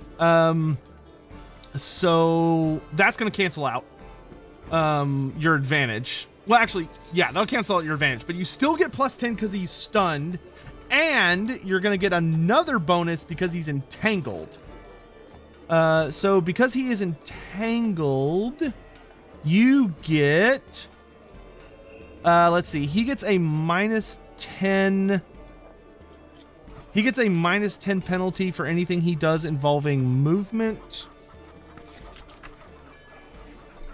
Let's see. Attacking opponent in the sides or rear. Yeah, is there not a bonus to attacking an entangled opponent? That's weird. No, but there's a bonus for attacking a prone opponent if he's actually, like, prone and pinned. Yeah. No, he's pinned to the ground. Screw him. He should have thought about that before he got donked in the head. So since he is functionally prone, that's plus 20, and then you have him outnumbered 2-1, so that's plus 40. So you're gonna have a cumulative of plus 50. So that's between easy and very easy. Easy is plus 40. Yeah, So- it's challenging, and then you give yourself plus 40. Well, so I would do easy of plus 40, and then when it asks for the bonus, add in a 10. Okay. And he's going to try and dodge because he doesn't have his weapon out to parry, but he gets a minus 10 because he's entangled. And minus 10 because he's stunned. Oh yeah, true. Wow, he actually rolled really well. But because of... So he has a plus 2. So, Astaroth 1. Plus, yep. So Astaroth, wow, yeah, it's kind of scary how close that was. So Astaroth, you will deal, you're going to deal just your strength bonus in damage. Strength bonus plus 1. Okay. So what is your strength bonus? 4, so 5. 5. Okay, and then you hit him. Let's see. On one of your combat sheets, what is a 52? 52 Or, no, is body. would it be a 52 or would it be a 25? I forget. Do you reverse it? It'd be a 25. Okay, so what is the This would be 25? right arm. Okay, so you go in for the kick. You try and connect it with his head, but he does manage to kind of like tilt his head out of the way so that instead you swing past it, but you slam your foot right into his right shoulder, and he lets out a loud grunt of pain. Let me check. Does he have any armor on his arm? He does. He has 1 armor on... Yeah, he has 1 armor on his whole body. And since this is an unarmed strike, I believe armor counts twice, doesn't it? Yes, for undamaging attacks. Okay, so you did 5 damage. He has... you kick, but it doesn't really do anything. Like, it hurts, but not really. His leather armor eats almost the entirety of the blow. You get a grunt out of him, but you also gain a point of advantage. Okay. Sigmund, you're up. Well, I've got this mug in my hand, and he's on the Might as well use floor. it. Go for Yeah, it. so he's just gonna hammer fist down the mug on this dude's head.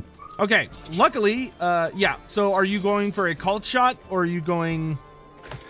Well, I've got strike can- to stun. Yeah, you can give him another stun condition. Yeah. Okay, So I'm so gonna gain go a for point that. gain a point of advantage before you swing. Okay. And then Just you add already improvised weapon. have a point of advantage from hitting Jacob. Okay. So then on top of that, you get a plus 10 for swinging at a stunned target. And then y'all outnumber him 3-1 now, and he's prone. So it's gonna be a plus 60. Okay. Like, he is literally in the worst imaginable position, and he went in the worst imaginable spot in the turn order. Yeah, so I'm just too easy because I got minus 20 for being drunk. And then I have 1 success level because I've got strike to stun. Oh, Gonna reroll that. Gonna reroll that. he's a sitting duck. Come on, guys. We're all bad. Gotta say, y'all have pretty good luck when it comes to like surprisingly fierce single targets. Yeah. Well, it's a success at least. So you are gonna bop him in the head. You do get plus a success level for strike to stun. So for you, you have a +2 versus his 0. You count as wielding an improvised weapon, which means the stats are... Let's see, what's an improvised weapon? Improvised... where is it?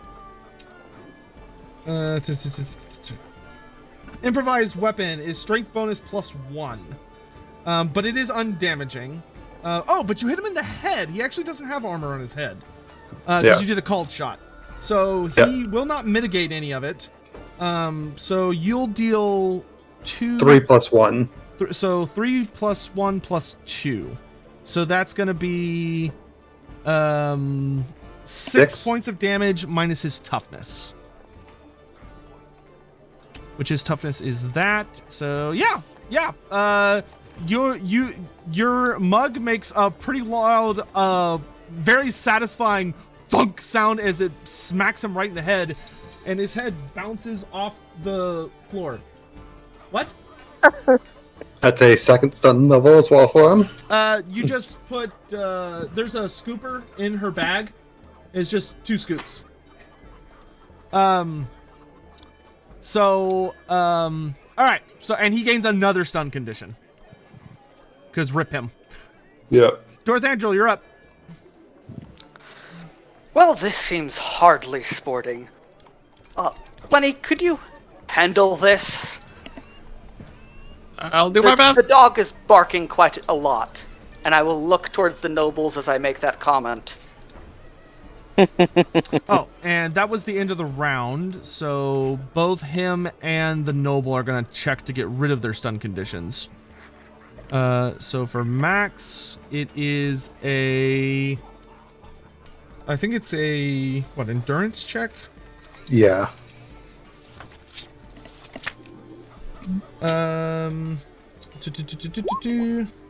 Challenging endurance. Yeah, okay. So we're going to test for him first.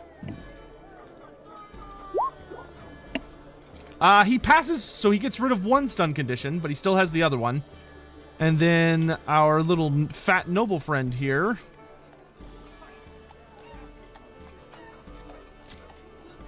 Mom and Dad are outside. The gate opens to stay inside. Can you unlock her here? Yeah, that's fine. Sorry. Let's see. Jacob? Where the heck is he? Where's his damn sheet? There he is.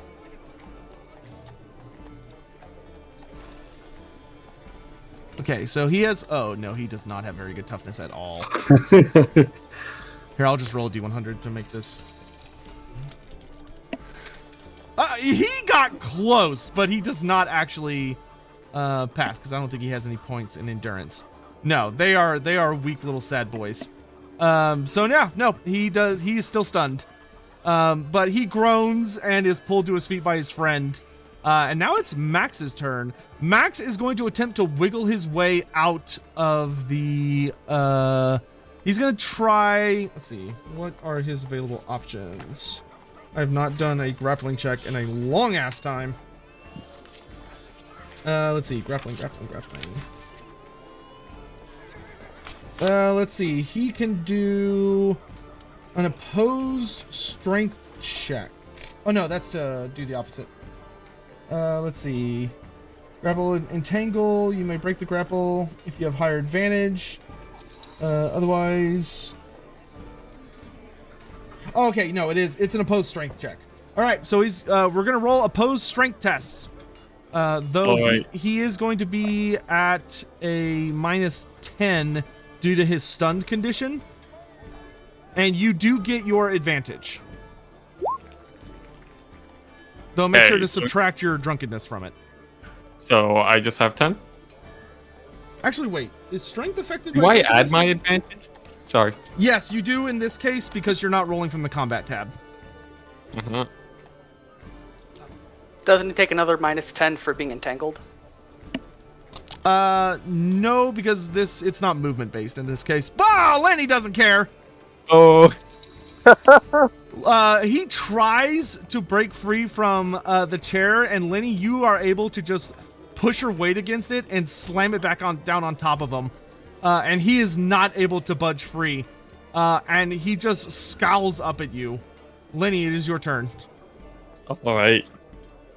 Let's see. I'll look at him and Yeah, you can tell him, like, try and tell him to yield. yeah. I'm gonna go like, come on, sit down. I don't want to hold these two back any longer. And I gesture towards Astaroth and Sigmund, who are just going for the kill right now. Max glares at the two of them, looks around and realizes that everyone's just kind of like watching with bated breath, and he does kind of let out a growl more than anything, before he simply says, I yield. Hey, good. Honestly, you're hitting very hard. And I'll just take the stool off and put it on the ground. And then I'll take one step back away from him and let him get up. He will stand up, and he will kind of dust himself off and glare daggers at the four of you. But he does not make any further moves. Well, get out of here.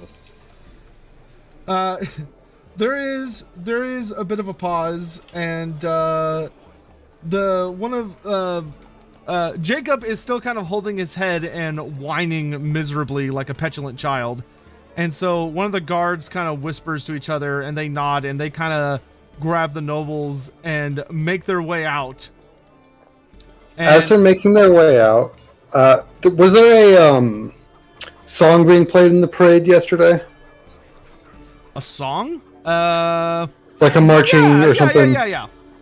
He's just gonna hum that very loudly as they leave. Max glares at you in particular, Lenny, and as he passes you, he kind of shoulder bumps you, and you hear him mutter, "This isn't over." You see you soon. All right, and he leaves, and as the door shuts behind him, you hear everyone in the bar go, "Ah!" And Your mic cut off. everyone shouts happily. Everyone Goodbye. immediately comes over and starts patting Lenny on the back. A few of them are getting rubbing shoulders with Sigmund and No, they're saying, not. that was a right proper knock at the noggin." Joseph smiles broadly, and you notice more and more drinks keep appearing on the table. I feel like throwing up. I feel like I need a fucking bath. Yeah. Well, you heard the man. Joseph laughs. He says, it's nothing a quick dip in the river won't fix. Luckily, it looked like that lad hadn't been eating anything.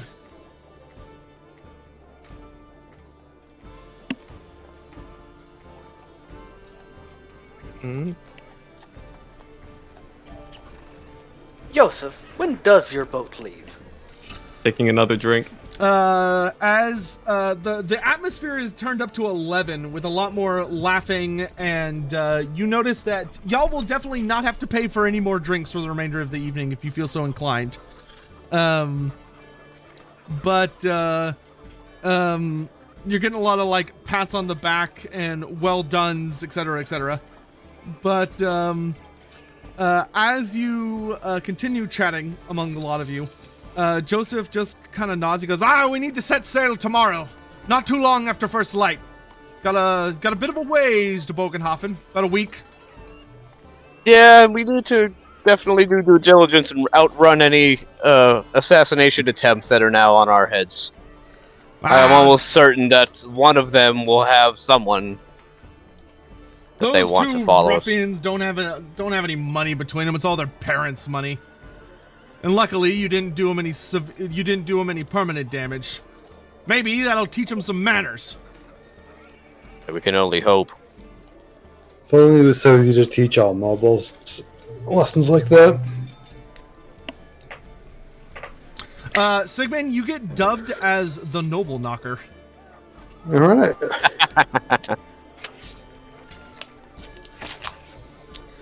But everyone seems well pleased, and the night continues on with continuous drinking. If any of you are amped up by the party vibes and wish to continue indulging in drink, please roll me another consume alcohol test. Astaroth is going to withhold for now. You Situation's sure you got don't him want a little. Yes, no, I believe for now, best to remain on our toes. It's such a good day today. Oh, it is a good day, but They're average just because it's ale, right? Oh, yeah, but actually they should be getting harder, I think. Wait, do they? Do alcohol tests get harder as you get more drunk? Let me check. I play a character in my other campaigns who, like, never drinks because he's too much of a sourpuss. And then I don't think the skink's going to be drinking too much either. Yeah. Yeah, there are actually some really funny rules about living and drinking. Okay, no. It does not affect strength or toughness. It just affects, like, skill-based stuff. Okay, so no, it's average if you're drinking regular stuff. If you want, you can go for something harder. Just sticking with the regular stuff.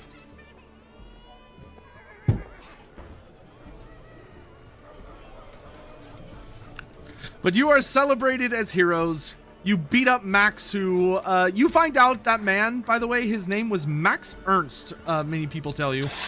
He's well known around here for being a shit stirrer. Whenever he shows up, it always ends in a fight. That is his thing, is he looks for people to beat up. And normally, the one thing you do here is you were very, very, very fortunate that he took himself out before he drew his sword, as he is apparently a very skilled duelist with a blade. is he like that's all he's known for? He's not known for being like a hire gun or He's like known a bodyguard or for anything like that? he's known for starting fights. Okay. If you want, you may roll an intuition check. That will be an average intuition check minus your drunkenness if you want to try and connect the dots that I can tell you're trying to connect. Average minus my drunkenness. Oh wait, it's intuition, so never mind. You don't have to. Oh well. Oh wow. Yeah, you pass. You are able to suss together pretty easily that based on like how much he seemed to be communicating with the bodyguards and how they didn't react at all when he started fighting with y'all, and the nobles seemed very giddy when he started moving. You heavily suspect that he is hired entertainment, in a sense. That the nobles go places where they know Max will be, and he starts fights for their amusement. So he basically purposely antagonizes people until they start fighting, and then once, especially people that the nobles have been annoying. So the nobles get to delight in watching some poor innocent people who they've been upsetting get the crap kicked out of them, or maybe even killed by basically this hired muscle who does not officially work for them. So it does not tie directly back to them. He's a bad guy. And y'all did a great job humiliating him. I'm sure that won't come back to bite you at all. No. No, I'm sure definitely not. No, I'm sure he's gone. All right, as the night carries on, though, Max finally sort of stands up and nods before saying, "All right, lads. Well, if you're ready, why don't You we mean head Joseph, over to..." right? Yes, I keep saying. Over to Max. I don't know He's why. back. I was like, Max is back. He just appears out of the table. All right, lads. So Joseph stands up and he says, "All right, lads, if you're ready, why don't we head over to the Berebelli for the night? Got plenty of beds. Might as well get you used to staying there. You're going to be there for the next week or so, at least." Yeah, I need my rest. Did you even get to What's the plan with Anton? I don't even remember at this point. It's so much has He's happened. gonna be on the boat with us for a week. Yeah, Okay. you can talk to him in the morning. He's probably turned in by now. Yeah, I agree. Everything just happens so fast, but I think it's time for bed. All right, he leads y'all out. As he goes to pay Una, she just sort of waves a hand and gestures to all the other patrons who toast a lot of you with various cheers and raised mugs as you're leaving. And she says, your tab's already been covered. I appreciate it, ma'am. Thank you.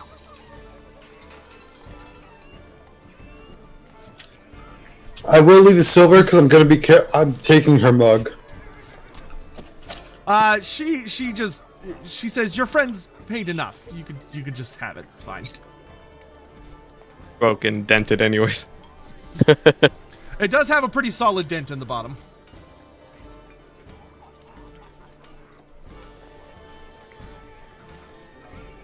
Alright, well, I got nothing else. I'm already out the door.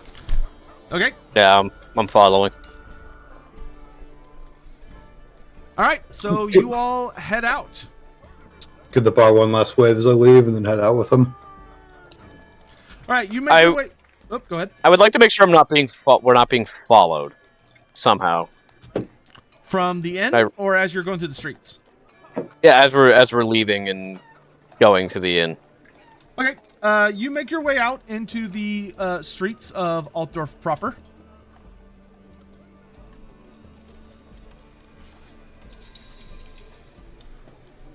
So you are down here. Oh, where's my little football? Where's my football? I have bad news. We're lost. Yeah. Even the GM can't find us. All right, we're just gonna use we're gonna use Lenny as our shining guide here until I can restore the football. So you're down here at the docks, and you begin making your way along to where the Berebelli. He leads you to where the Berebelli is stationed at. As you begin winding your way through the streets, I'm going to need everyone to roll me. Do any of you have Sixth Sense? Nope. Nope. Nope. Okay, I need everyone to roll me an easy perception test minus your drunkenness. Is it dark? It is, but that will not interfere with this test. This is a hearing-based test.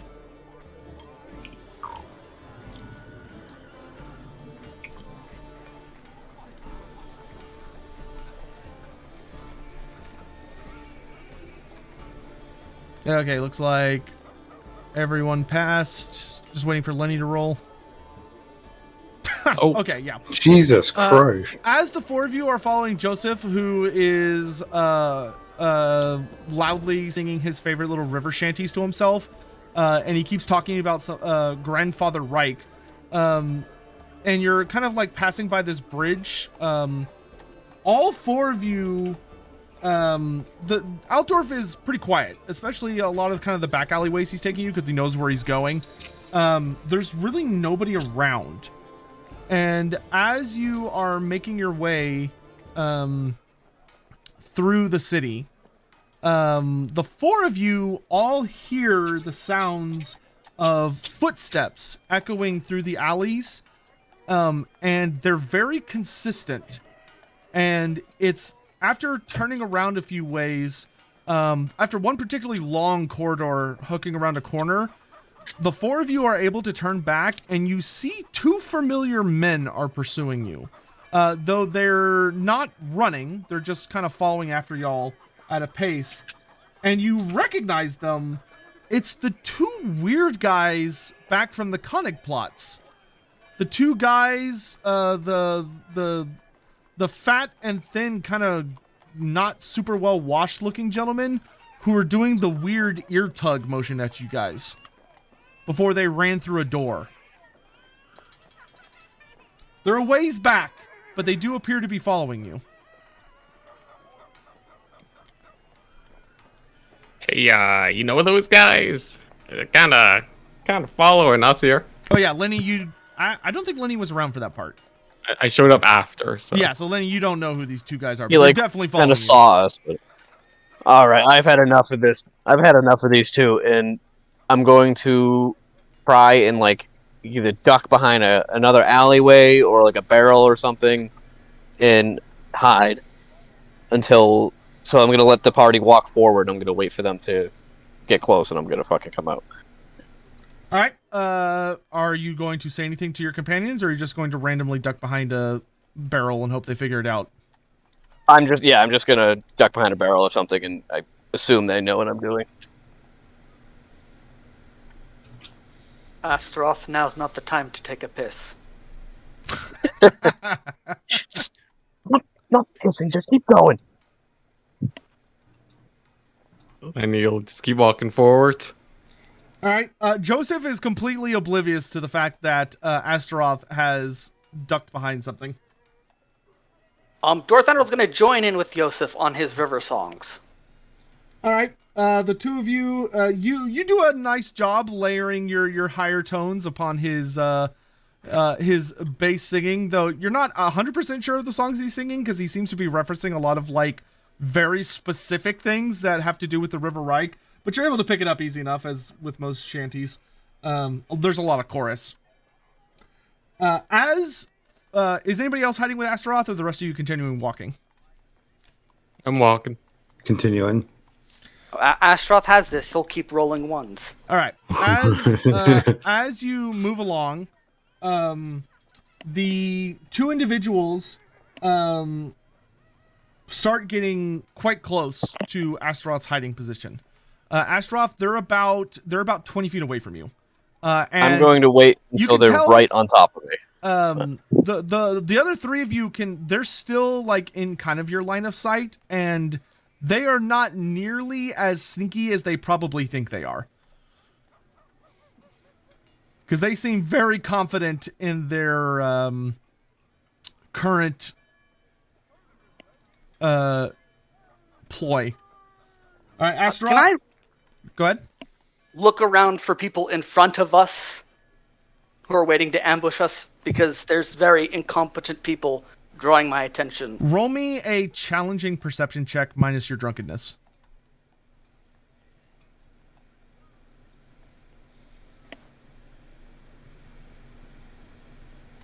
Ooh, nice. Yeah, Very successful with acute sight and night vision.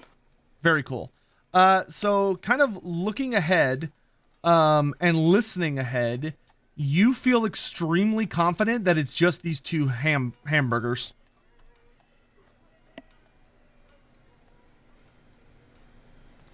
All right, Astaroth, they're about 10 feet away. Right before they're about to pass where I'm at, I am just going to not jump out, but just slide out as fast as I can and grab both of them by their collars right in their face.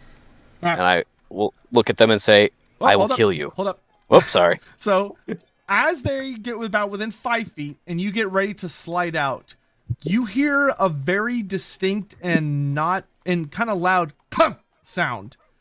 And then a second later, you hear a and one of them cries out as a bolt slams into his back and he goes down.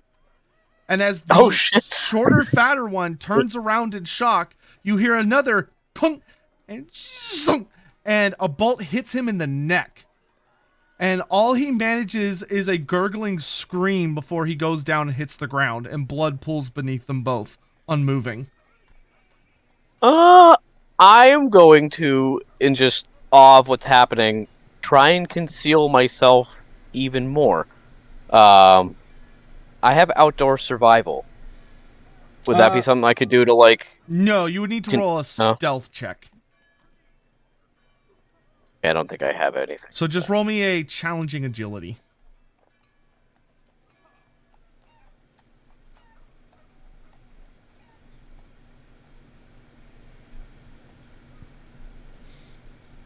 The shock of it catches you very off guard. and you bump into the barrels and crates that you're hiding beneath, and they just come down in a tumbling of crashes and wood snapping and metal clinking across the ground and a cat like yowling in sudden panic, and it is mayhem in your part of the street. And you stand up with literally nothing to hide behind by these two corpses, but nothing happens.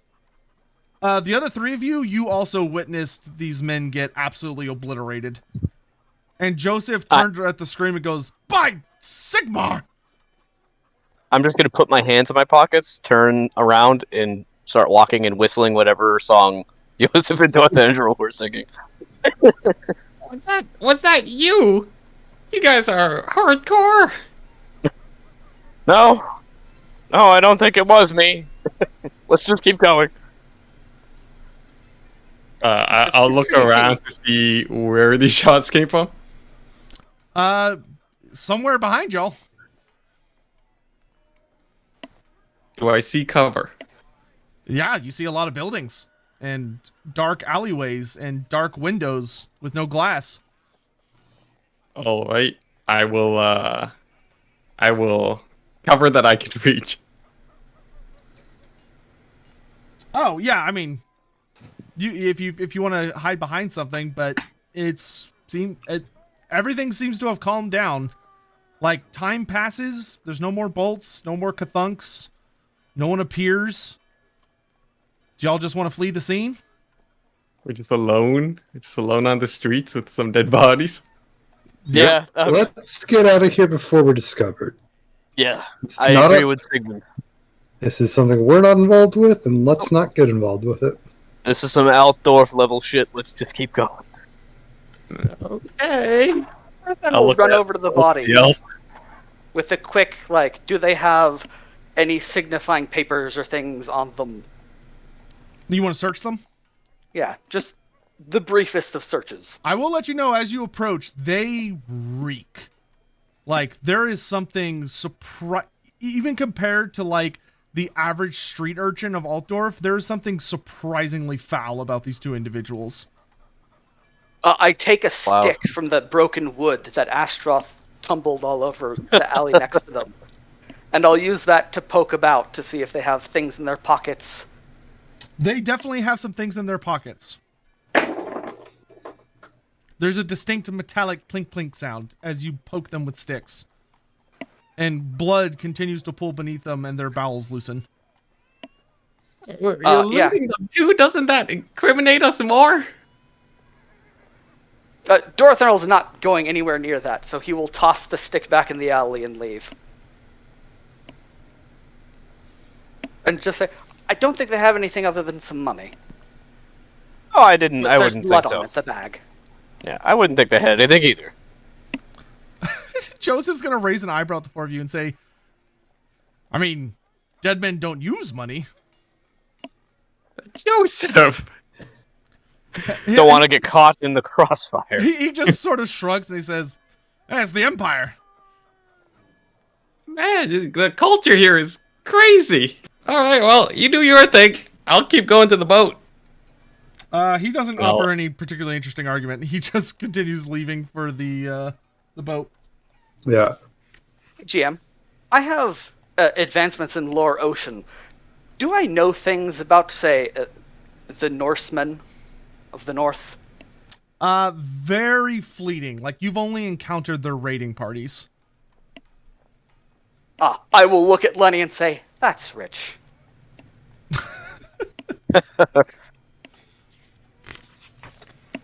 All right, y'all eventually arrive at the Berebelli at long last. Did I remember to put y'all on this chart? I did not. Hold on. I've gotta make copies of you nerds.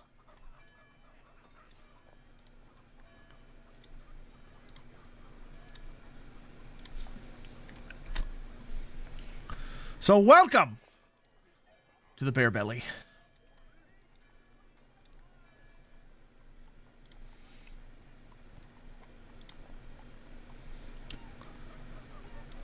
Joseph escorts you all on to the main deck of the ship, and he says, Welcome aboard, my pride and joy. What is the overall general impression of the ship? I know I can see the pictures. It's Fascinating. It's still floating. it's a pretty nice ship, all things considered. You know, it's nothing like, it's not the nicest thing in the universe, but there's no holes. There's no like major issues with it, at least that are readily apparent. A fine It's vessel floating. you have. Yeah. New master with a dandy sail rigged on the end. I approve. Well, I've had enough of today. I'm tired. And I'm going to bed. Thank you for the accommodations, Joseph. I'll see you all in the morning. Unless there's anything else anyone wants or needs to do or say. How early are you getting up for your initiation, as you called it? I would very much like I'm- to see how that goes. Oh, if you want to come with me, I'm waking up definitely before sunrise. Sleep for a few hours, and I plan to be there as soon as dawn starts.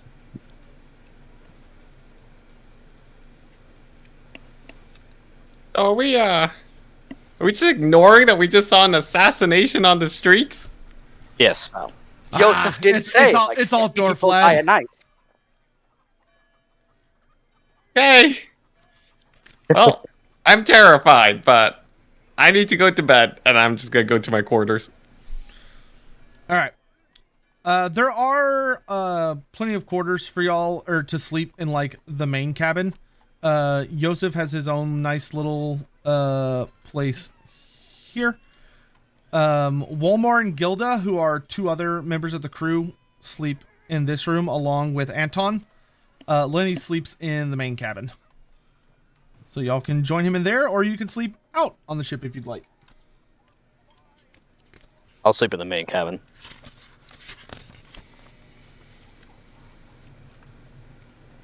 I'll join them in the main cabin. All right. That is actually because my dog is literally crawling over me because she wants to go do stuff. I think we are going to go ahead. I think that's a good stopping point for today.